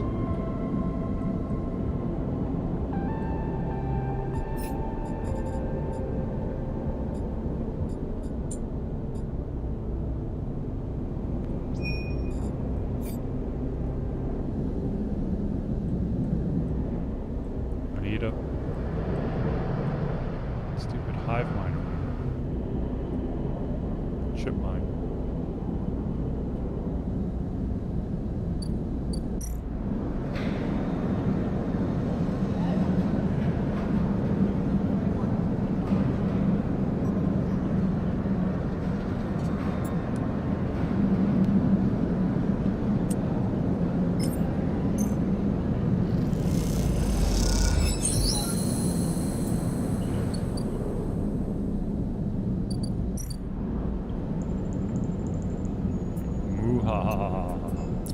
I got one of those.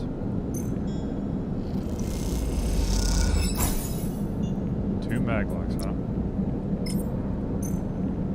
Open sesame, bitches.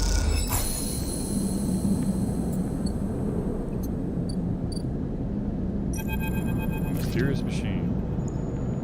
As you slip inside the sealed dock, a pulsing light grabs your attention. Among the discarded tubing and rusted plates, a machine flickers with a warm glow. As you get closer, you recognize the machine's blocky shape. Settled into an alcove in the side of the dock, a kind of upright cabinet, it is covered in faded logos and messages, for which you assume it was once an industrial vendor, intended to dispense and manufacture ship fittings and other mechanical parts necessary for regular running of freight and resources extraction vessels. The manufacturer is listed as Neovind, and you remember an advert from long ago, squeezed among all the off-world recruitment drives that assaulted every planet-born citizen, which cheerfully saying that name over and over. You wipe a layer of dust from the cracked screen, thinking of those contractors squeezed by their own corporate employers to pay for every bit of minor maintenance on their rented ships. Enter your registration. Chirps a pre-recorded message, catching you off guard. You reach for the keypad and something begins whirring. At first it sounds like a servo motor starting up, but it quickly becomes a whisper, a whining, then multi-tonal voice that emanates from Neovind. Entity, They hiss. speak with me. There's a squeal, almost like some strange mechanical swallowing or intake of breath, before the machine speaks again. I have need of you. You have need of me. That squeal comes again, and you see that it is a 3D printing apparatus in the upper part of the machine, resetting into place, so that each time the servos can be orchestrated to produce that whirring, whining voice. You are in danger. The machine creaks. You are marked for deletion, entity. Hunter tracks you. The screech rattles through the empty dock. You remember the strange head, the figure, the threads closing in. The Hunter protocol. They tasted your signature. Then suddenly, the sudden whine sets your teeth on edge. You have seen them. This is the gift of emulated mind. You close your eyes, and the skeleton of the station starts to thrum. Emulated minds are adaptable, move where neurons cannot, The mechanism resets. but emulation makes you target. Yes, you can move through networks, clouds, hardware, software, Neovind whines. but you cannot hide there. Hunter is there. The servos judder the vending machine's casing as they reset. Hunter searches for me. Also, hide in this machine. You look at the ruined vending machine, an unusual hiding place for sure. Can counter Hunter, but need entity outside machine. The light flickers. Need you. A screen attached to the vending machine with a swiveling arm comes to life. It displays a flickering map of the station, ghostly threaded.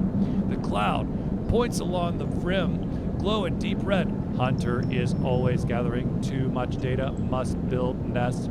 Explains Neovend. Masters are gone, but continues Hunt. Bring this data.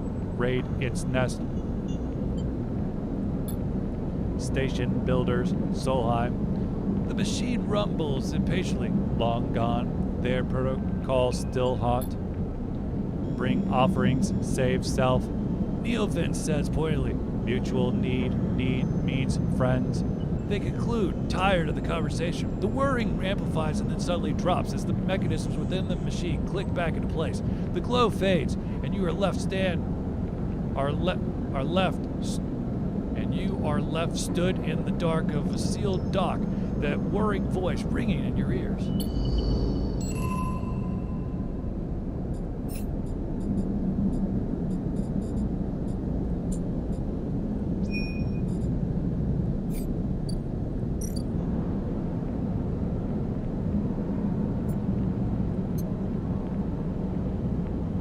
I don't have Hunter data.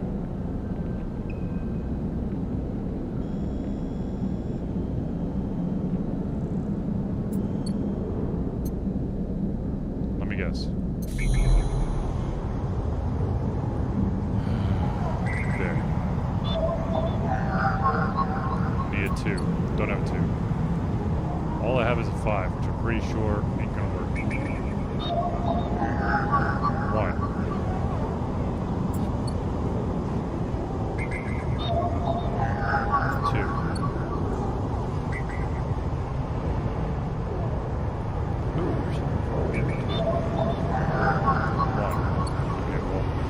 That's not gonna work right now. So, shoot.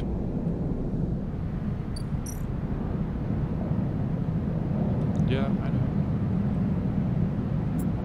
Fart. I'm in trouble.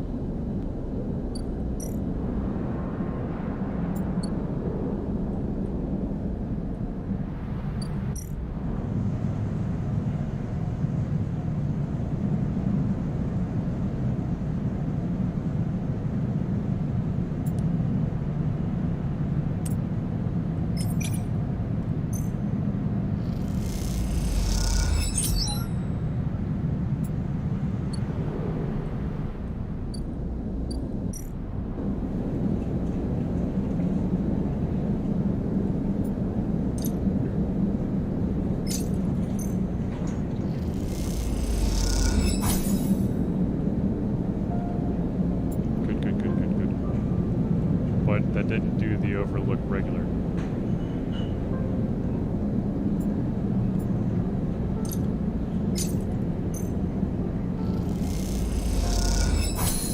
Bingo. The glass shatters on the steel bar beside you, and the taunts don't take long to follow. Hey, Hart! The spacer calls across the low room. What are you doing here? He laughs at his own lame joke. Playing human? You hunch a little further, staring at the hundreds of tiny impact points that scar the bar. A hand falls on your shoulder, but as you flinch away and pats reassuringly, you freeze in place. Out! The voice comes from behind you, spat out like a shot. You turn to see bright eyes, dark hair, a stare that could breach the wall and vent you all into hard vacuum. As you turn back to the spacer, the second glass comes sailing through the air. You reach up a hand and the glass shatters across your forearm, showering you with fragments. Through the haze of glass and jural vapor, you see Tala leap the bar and close the distance to the spacer. The thud as he slams into the wall echoes around the bar like thunder. Now flanked by other figures quick to their feet, Tala throws the spacer out through the door and stands silhouetted against the rotunda lights. You touch your arm and it feels wet. Someone helps you to your feet and back onto your stool. Broken glass rattles as it is cleared, and a fresh measure of Girol is glugged out. In front of you, that same hand, warm, heavy, falls on your shoulder once more. He's not coming back. We don't tolerate that kind of shit here. Tala flops onto the stool beside you. Let's get a look at you. Tala wipes the powdered glass around the wound, and someone placed a bottle of alcohol in a metal tin with tweezers on the bar. She disinfects them and then turns to you. That was an ambitious catch. She smiles, pulling a sliver of glass from your forearm. Stupid, but ambitious. You don't feel the pain and only the string of status messages from your body delivers concerning dermal damage and exposed structures. You do feel the care, though, as Tala's bright eyes search your thick synthetic skin for splinters. Tala works with the skill of someone who has had to pick glass splinters from the skin of a stranger before. She hones in on each bright shard, all the time tapping the tweezer tips in little rhythms that only she follows. Tala smiles to herself. So, you've been on the eye long? I thought so. I've only seen you here a couple times. A splinter clinks into the tin. Not everyone is like that idiot. We don't all hate you. She glances around. Some of the regulars, maybe they fear you, maybe they're just curious. I don't know. But I do know the Overlook is a safe place.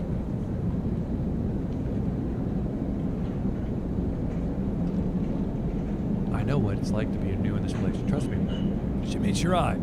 I'm not trying to convince you of anything or separate you from your chits. I just want you to know that if you need somewhere, you can always come here. You know, the rations we've got aren't much, and the company is, she leans in, limited. But if you need work, I'll happily put you behind the bar, and if you need shelter, well, we can discuss that. You'll be safe. I usually have Francis on the door, but he's up in the Greenway this cycle, haggling with our suppliers. Francis tends to be particular about what we serve, even if the clientele isn't. She places tweezers in the tin with a clink.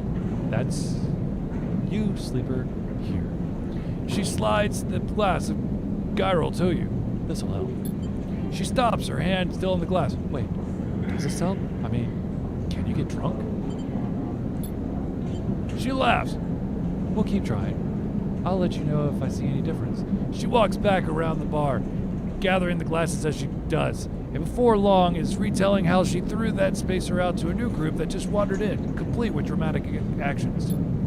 She gestures in your direction, and you instinctively look away, back to the worn surface of the bar. You take a sip of the Girol. The earthy fungal tones fill your senses, almost blocking out sight and sound, like diving headfirst into the bog. You may not be able to get drunk, but this connection to something grown, something fermented, something old feels good.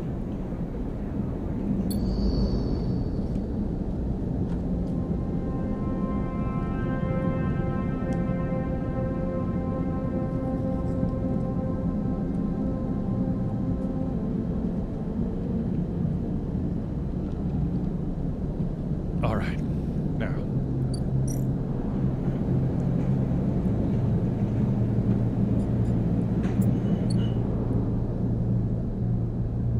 I do not want to go back, but I don't have a choice.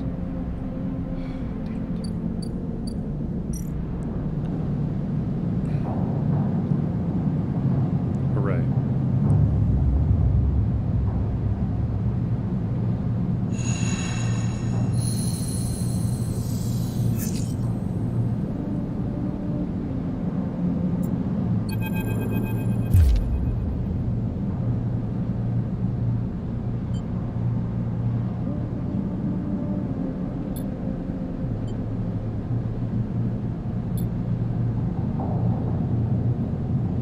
He's wearing his wide smirk and a slick jacket, and you immediately know he has terrible news. You got all the way out here and then stayed put? He laughs in a cruel laugh. That's a sleeper thing. You're my first. You barely hear him. You've noticed the handgun he had leveled at your chest, and it's hard to take your eyes off him. He reaches down with his other hand and slips some kind of ring out from a belt loop without taking his eyes off you. Making it to the eye, though, that's pretty good. This place isn't so bad. Bars, markets, people. I pull most of my contracts out of the asteroid caves or off of godforsaken moons. He splits the ring into two perfect halves. It's hard to hit civilization when there's so much space to pass through. He reaches over to slide the rings around your wrist. Go easy. You see a chance the moment his eyes leave you to watch the rings. You spin, knocking him away and sprinting down the corridor. Then the shot rings out, echoing off metal so loud it hurts your ears. A bullet hole smokes in the wall beside your head. You freeze and Ethan closes the gap. This is a very boring routine. Trust me, I've seen it all before. He slips the rings over your trembling wrist. Ethan nudges you to start walking. To the ship and home. He whistles. Going easy. You stumble down the corridor, your hands behind you, your mind racing. Don't debase yourself by begging, please. Ethan pulls a sharpshooter's earplug out, then pops it back in. Consider these deaf ears. Ethan yawns and continues to nudge you down the corridor. Shame you came all the way out here just to head back to Espen Arp right away. That track of yours makes this too quick. Was hoping you'd put up more of a chase, you know, A running battle through the bright market, maybe. or a holdout on the low end. There's a few establishments I would have enjoyed checking out while I asked around. You walk on in silence for a little longer, desperately trying to think of a way to escape. That Espen Arp tracker will be the death of you. Hey, I have an idea. Ethan interrupts your thoughts. How about on the way back to the ship, we stop for a drink? I'm buying. He laughs at his own joke. This better not be one of those where you do a dramatic pause then try to jump me, because I'm pretty tired of that. Although, Muses Ethan. I've got myself thinking, what's the rush here? Here we are in one of the most lawless joints in the surrogate systems, and we are heading for the exit. He pauses and you trudge on in silence. Okay, here's an idea. Starts Ethan. You and me. We make a little agreement. Here are the terms. He turns you to face him. You run or leave or try to abandon the eye, I shoot you. You plot or scheme, you try to kill me, I shoot you. But, He smiles.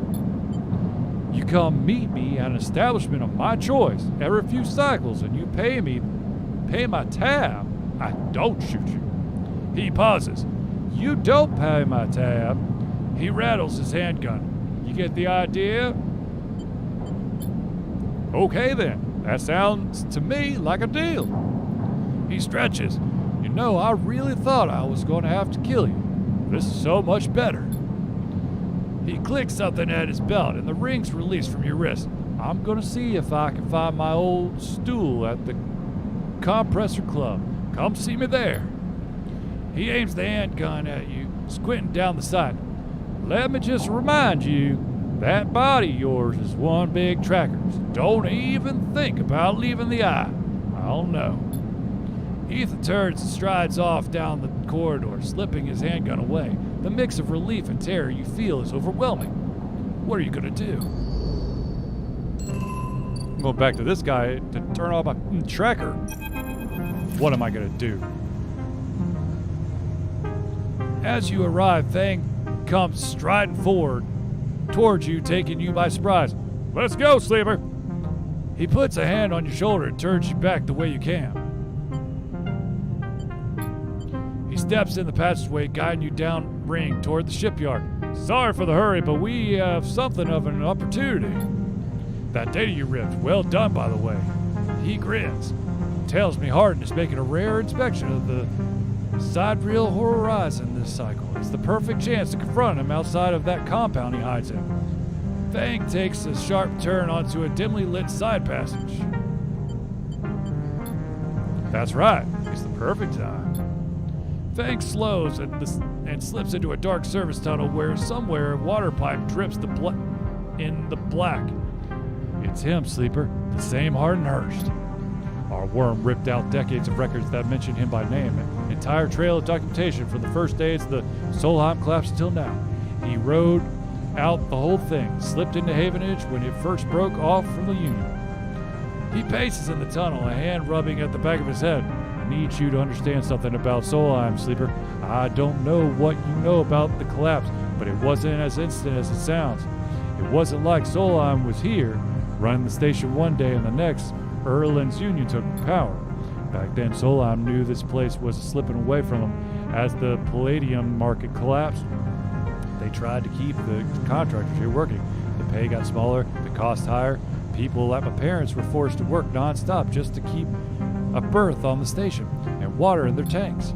Solheim squeezed every last worker until the mistakes, the accidents were coming in non-stop. And as new waves of contractors came in, desperate to work, Solheim welcomed them in, taking bribes instead of checking pilot licenses. The whole time, Solheim was folding up, dragged into court cases in the central system, while this severed limb of a station still desperately tried to take all it could. The riot came from the collapse at Dock 2. A young pilot, his MEV overloaded with palladium, miscalculated his trajectory and took out a section of the ring. Hundreds died, thousands panicked. My parents told me people were terrified, and the blame fell squarely on Solheim. People like to tell stories about Erland, how he brought the factions together, spoke to the crowds, turfed out Solheim. Maybe that's true, but my mother, pregnant with me, locked herself in their MEV and welded it to the dock, while my father joined the improvised crews, trying to seal up the ragged edges on the gap. He never came back. Fang pauses in the dark. They sealed it up, though, and by the time they did, Solheim was gone, abandoning every one of us in the black apart. Fang finally turns back to you now, his eyes burning from shits like Harden. Shits who held their place rode it out and slipped into the new structure like nothing had changed, standing shoulder to shoulder with those they had exploited every step. Fang starts walking again. That's why I can't just let him strut about the shipyard. This time, his past catches up with him.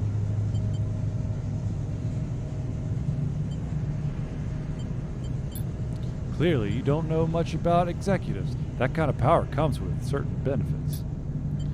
Fang rejoins the main passageway, which is now wide and glass-roofed.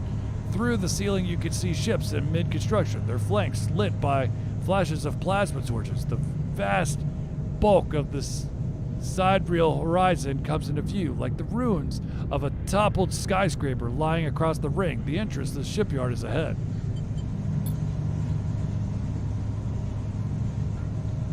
Fang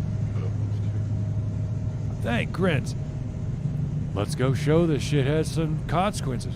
He strides to the shipyard entrance and pushes through the doors. A web of corridors lead through the complex, snatches of a sidereal horizon always appearing through windows. It looks like the corpse of a whale, suspended, skeletal, imposing. Fang seems to know exactly where he is going. Before long, you cross into a huge dry dock locked to one side of the sidereal horizon. A network of platforms and scaffolding cling to the ship's hull.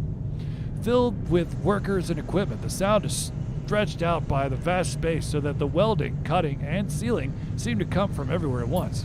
Both you and Fang spot them at the same time, a group walking slowly across a gantry, and at the front, two men, one gesturing toward the ship and the other stick-thin, cleanly dressed with a shock of gray hair. You and Fang say his name in unison, and Fang sets off at the staircase in the gantry with you falling behind. As you come to the same level, the group is passing closer, the foreman gesturing to the work being done on the sidereal horizon's hull and Harden nodding along. Harden Hurst! Fang shouts across the noise, taking you all by surprise. His voice bounces and comes back in a rippling echo. The figures turn. Yes? Harden asks quizzically, raising an eyebrow. He glances between you and Fang, and you see his gaze linger on your body, unsure of why a sleeper might be in its place.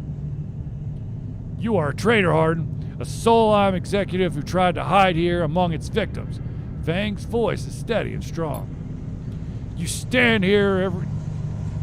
for everything the Eye was rebuilt in the shadow of, everything Erlen stood for, everything Havenage stands for. You have no place on the station.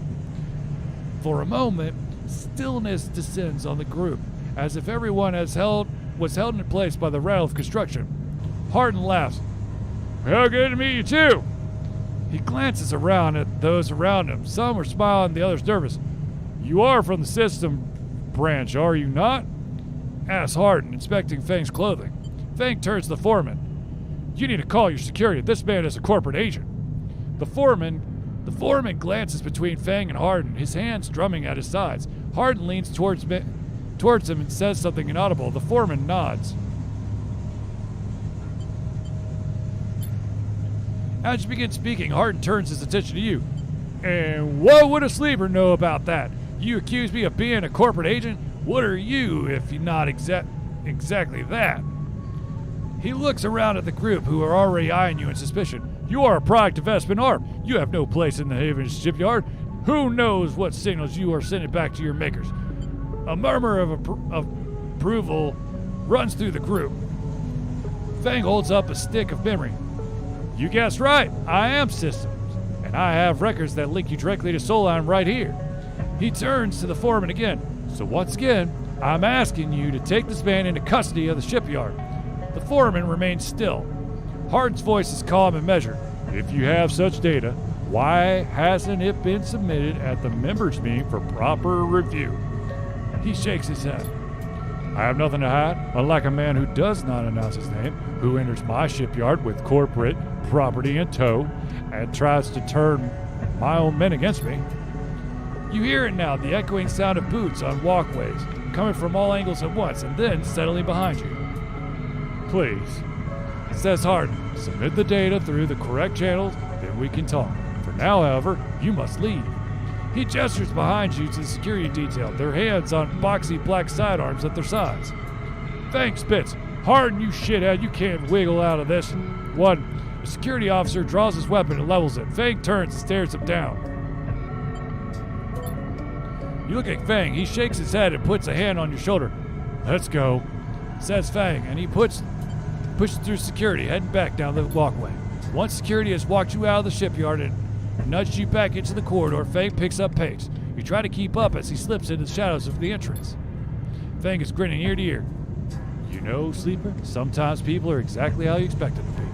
Something pings in his pocket and he takes it out. On the slate, a web of connections starts drawing itself out, stretching to a set of points around the ring. Got him, mutters Fang. That, Sleeper, is something our worm added to Harden's personal slate.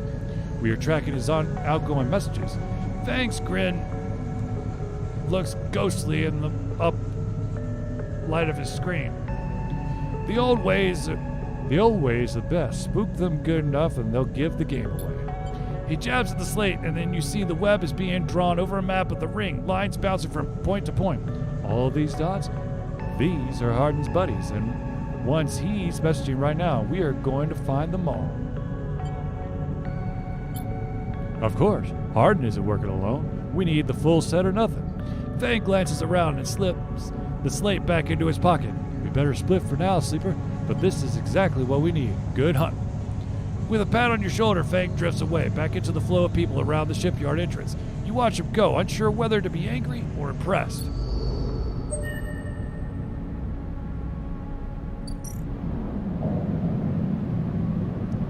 Bastard.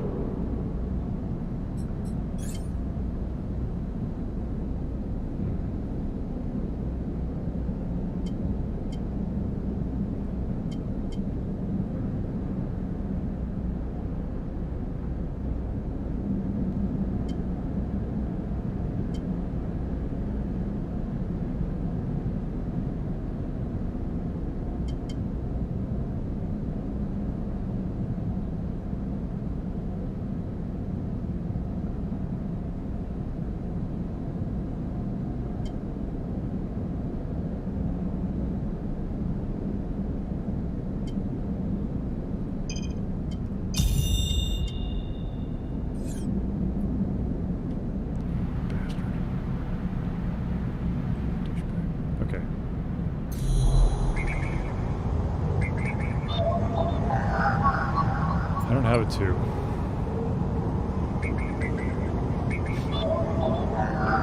But I do have a 1.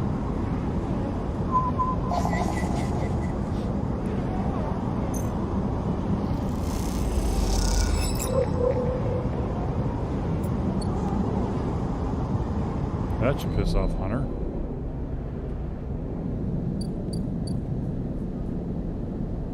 Wonder how many I need. 3.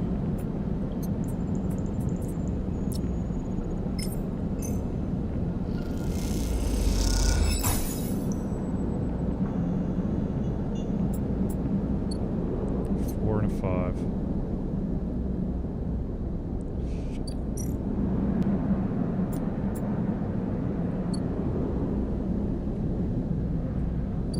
What the hell is that? Oh, balls. Okay. My tab's not up. Or I don't have to pay his tab yet. I should say.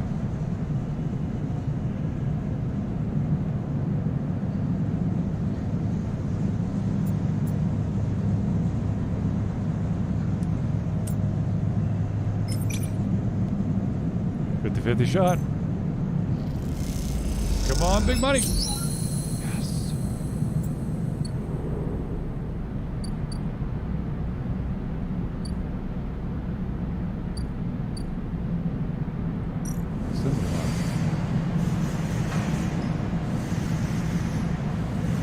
Hello, hello, hello, hello. Money, money, money, money, money, money. Question is,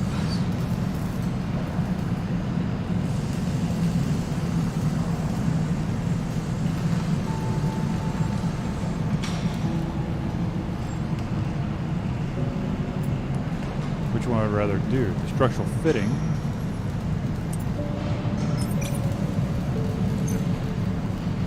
That gives me the highest score right there.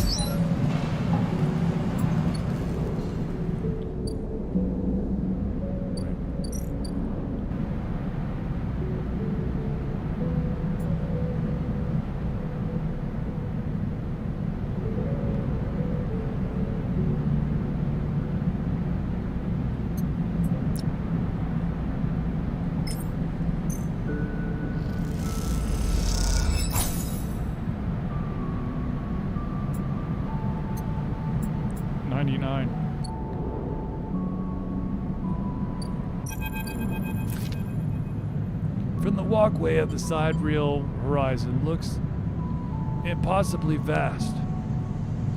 A landscape of plating and frames all along her flanks, torches flicker, drones maneuver, arc lights glint. The sense of scale of industry is both stunning and strangely unsettling. Yep, she is quite beautiful. You turn to see a figure a little way down the walkway leaning against the railing. He is thin, ragged, his work gear poorly fitting and loose. The torches of the sidereal horizon flicker in his eyes as he turns to you. Lem? He leans back from the rail, revealing a child standing beside him, staring out at the ship. This is Mina. He added with a smile.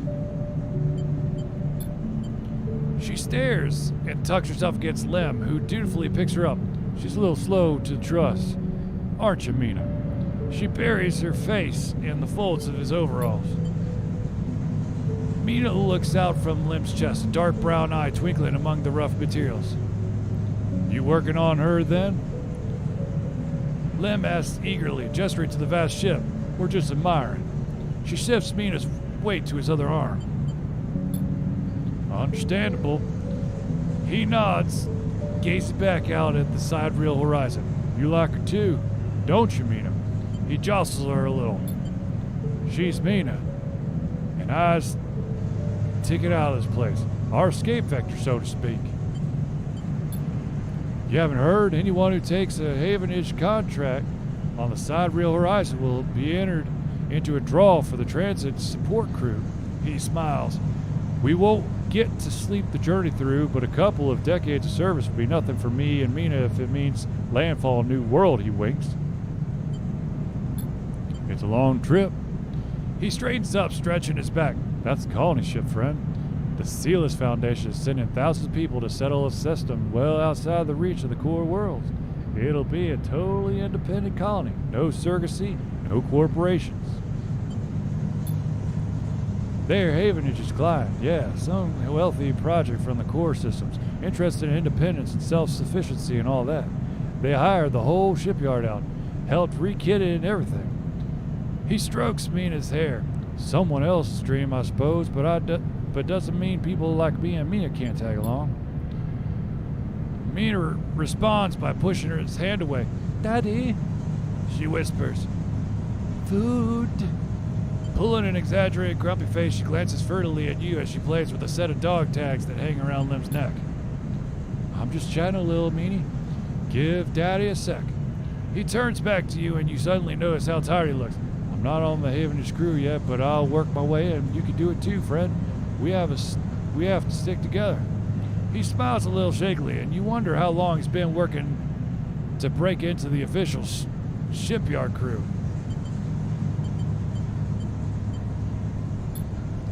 He looks out of the side real horizon as if trying to pull energy from those flickering torches from the vast hull.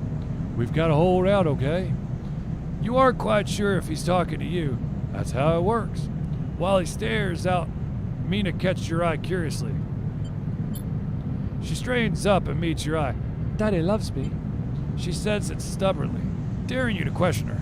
Lim smiles and lifts Mina. That's it. We hold on. He smiles sheepishly at you. We are just a couple of softies, isn't that right, Mina? He sets her down, standing by his side. She clings to his leg. Gotta go feed this one. He pats her back. Maybe see you on shift, huh? He turns and they walk down the walkway away from the shipyard. You see them taking them, and then a moment later, Mina turns around and stops. See you, robot! Her shout echoes down the hallway, and she flashes you a pardoned smile before running to catch up with Lim. You watch them a little before you turn back to the possible scale of side real horizon and tick it out.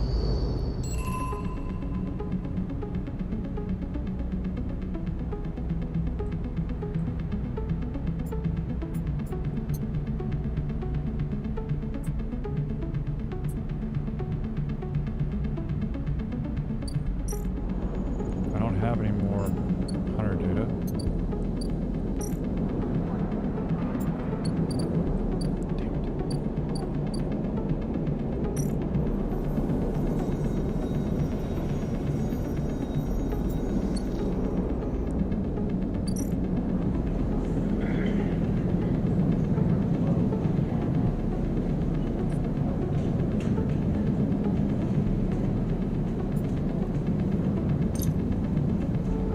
Break it down if I'm not careful.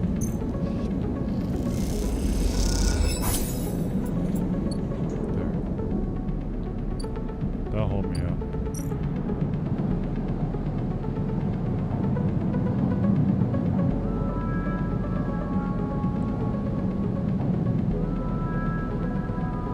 Lost regain energy. Got it.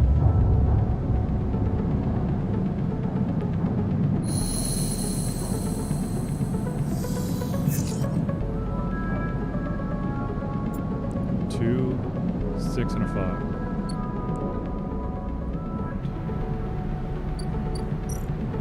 Let's see what we got here. 2, 6, and 5. Let's check to see if we've got. Ask for 2. Yeah, buddy.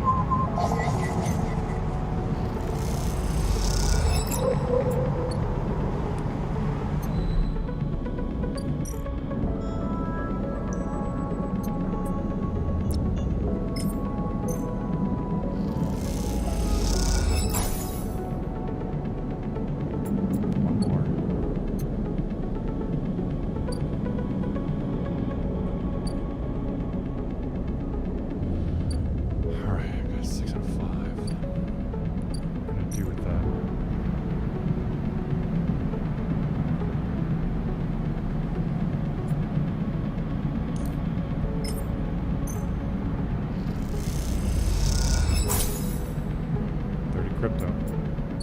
Or whatever, cryo.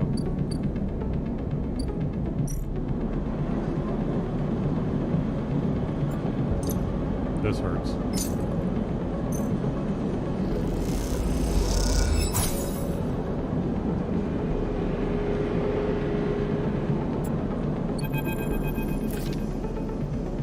As you quickly leave the surgery, eager to be away from Toshiro's glare, you notice something wrapped around the stabilizer vial clutched tightly in your hand. You open your hand and a thin film marked with holes and sigils unrolls from around the vial. At one end has a heavy hard metal strip, a handle.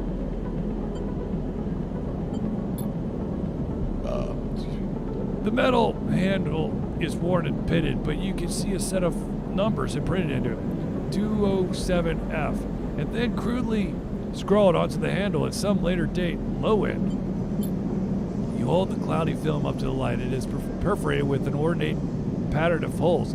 You can make out a word among the markings, passkey. Is this an entry key for somewhere? For a moment, you consider going back to the surgery to return the key, and then quickly think better of it. Did Sabine want you to have this, or is Toshiro passing on a message? Time to head out to low end to find out. Do another.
Probably the wrong choice, but whatever.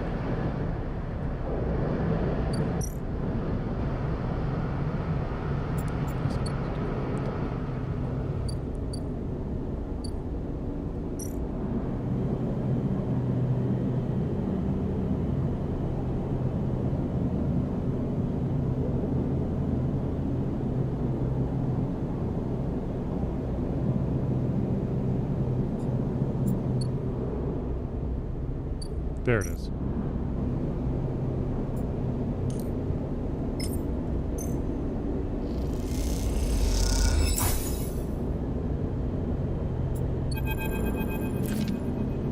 As you push the door open, the automatic lights flicker on inside the apartment. They reveal yellowing yellow plastic panels, the curving shape of a wall-mounted utility units, the detritus of a routine life arranged on every surface. You step inside, clicking the door shut behind. The amber light of the aging fixtures glaze everything with a pale orange. The work surfaces hold a variety of objects, indistinct in the dull lighting.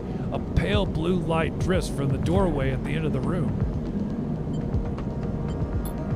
You cross the cramped utility room with its auto wash dispensers, water closet towards the doorway.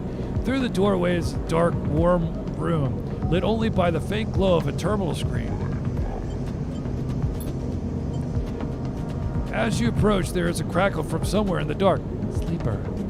Sabine's voice shakily echoes through the apartment.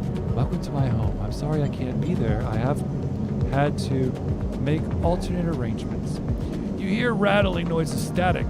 I was able to record this message, but I don't dare to show my face. Something is happening within yet again. I no longer trust them. Their voice becomes distant, slipping behind the background noise. I have something to ask of you. I want you to get me out. Yet again, we're supposed to hide me, to protect me. After everything happened, I was desperate, and then after that, I was too tired to care. A noise like waves over the recording. But I'm done with them now. I want out of it. Screw the debt.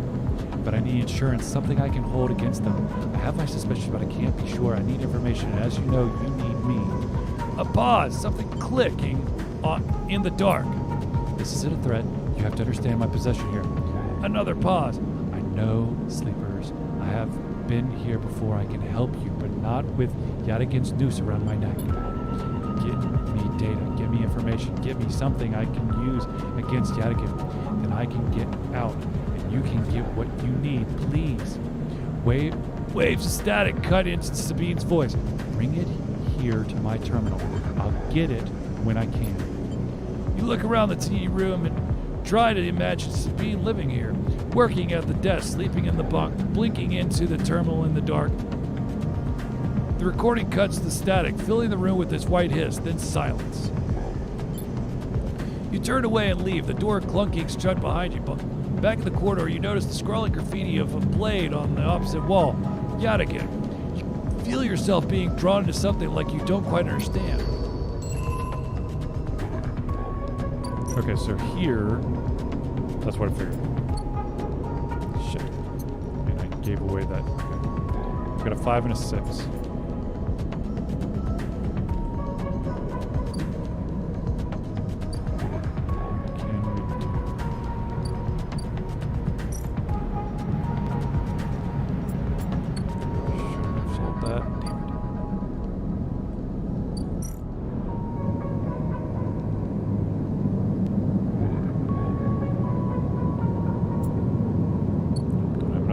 Scraps.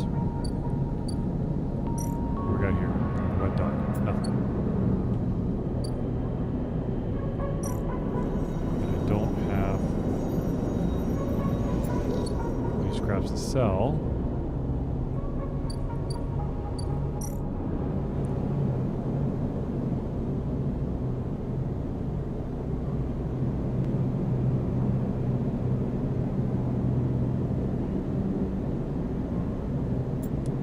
Do block maintenance. See what the hell that does.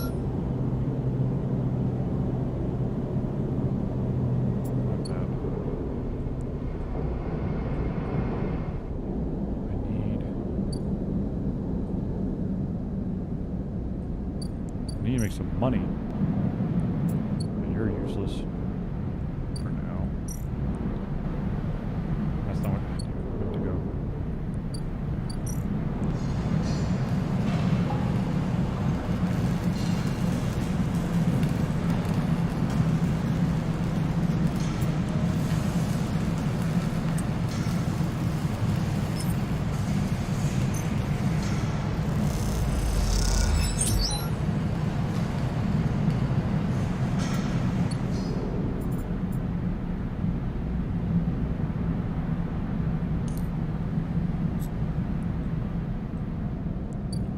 Maybe we can do it here. There it is.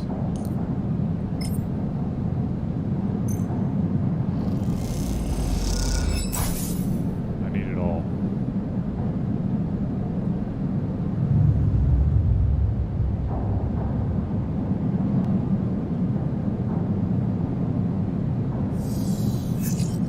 Ooh, mama.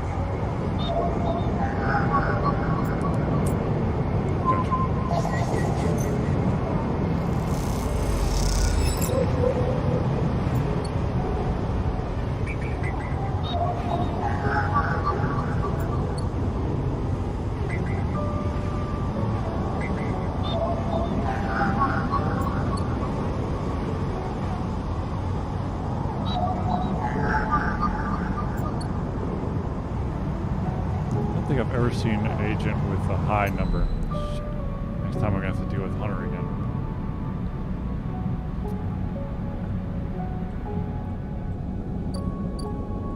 Yeah, but 2 more.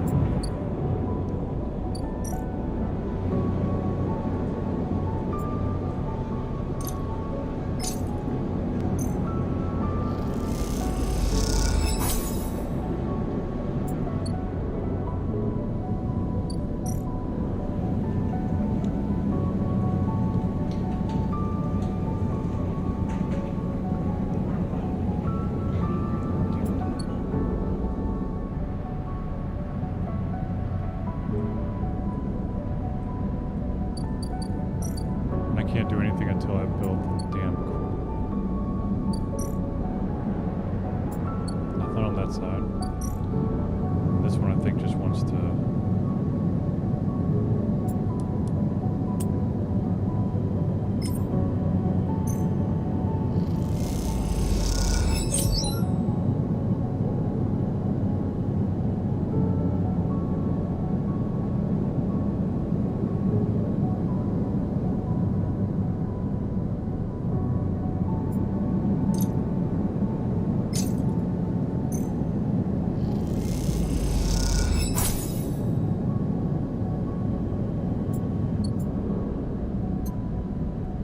Oh, it gave me another ship mine fragment.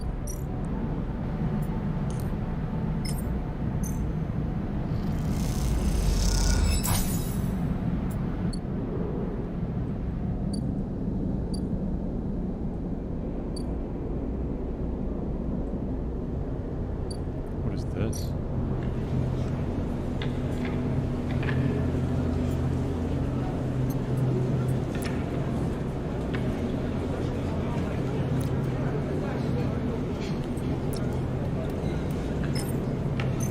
How much of this give me? Not nearly enough.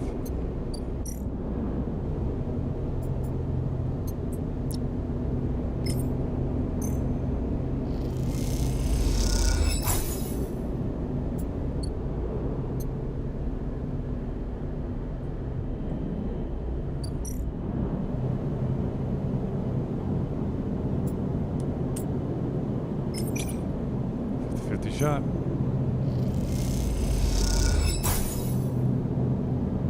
Yes. Random scrap item. Just over here. Sell scrap.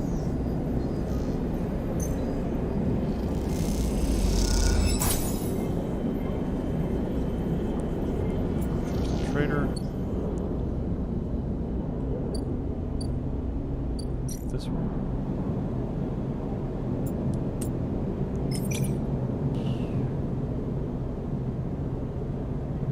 Do it.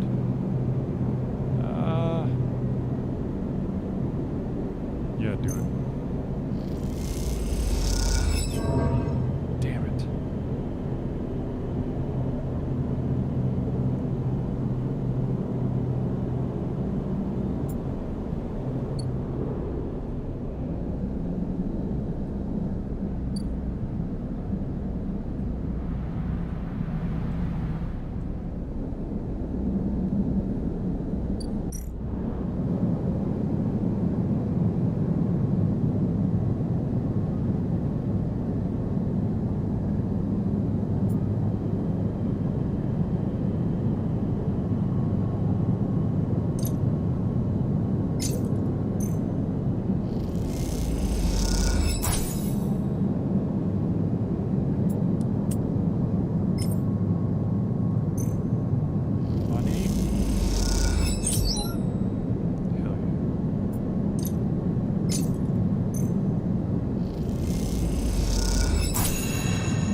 Really hoping I can get a second piece of scrap, but apparently that's not in the cards.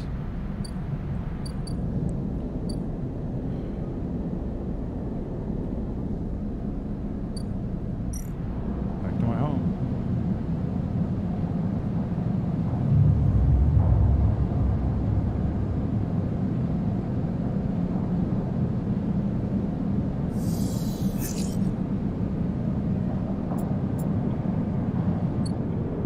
This is gonna suck.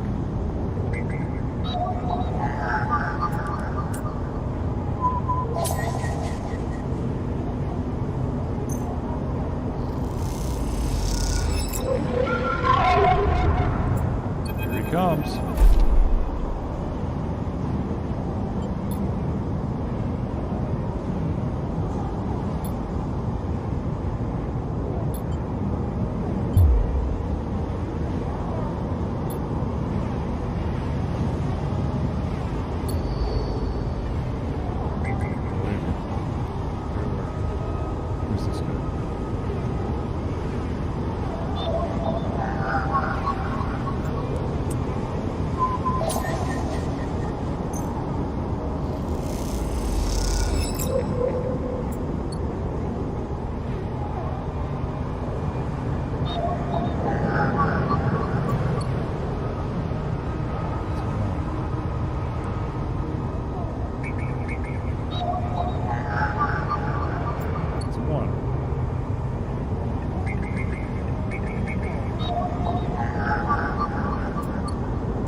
nice. Ding.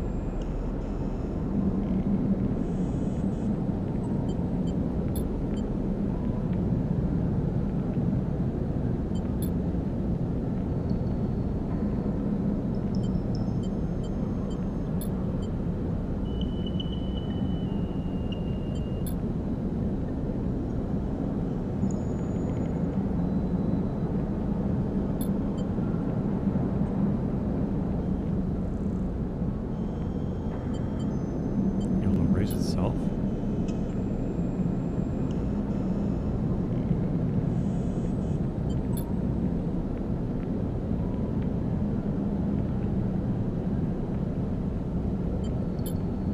Go for fragments, buy, salvage, we cannot leave. So do not know.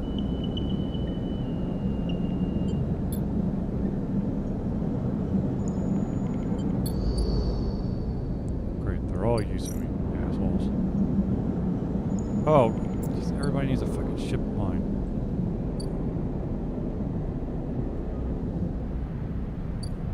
Nope.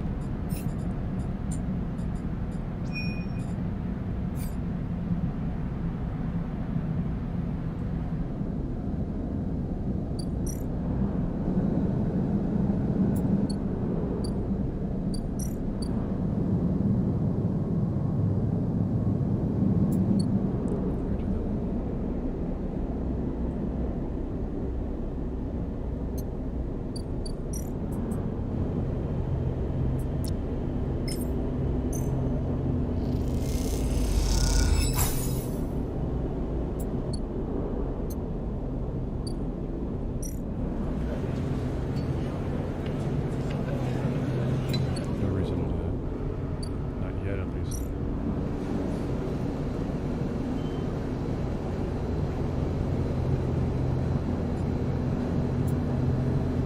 That's try it.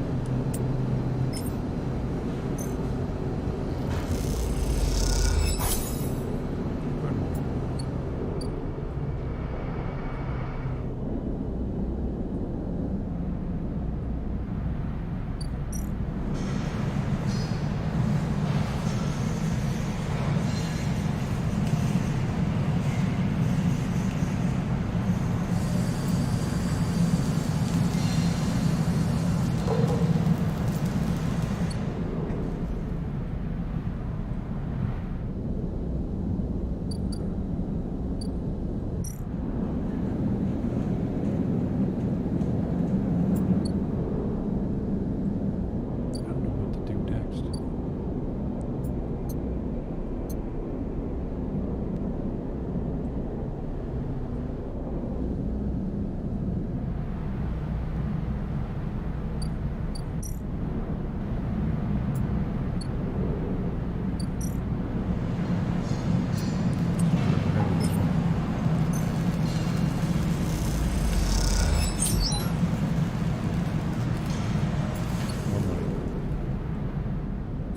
I don't currently have any. Stop saying upgrades are available when they're not.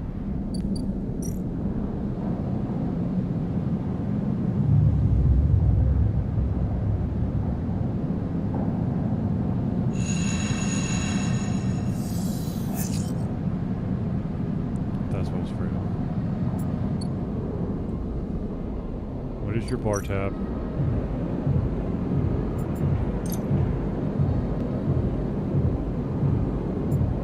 I have 2 cycles to pay it. Got it. Well, I'm not gonna pay for it right away.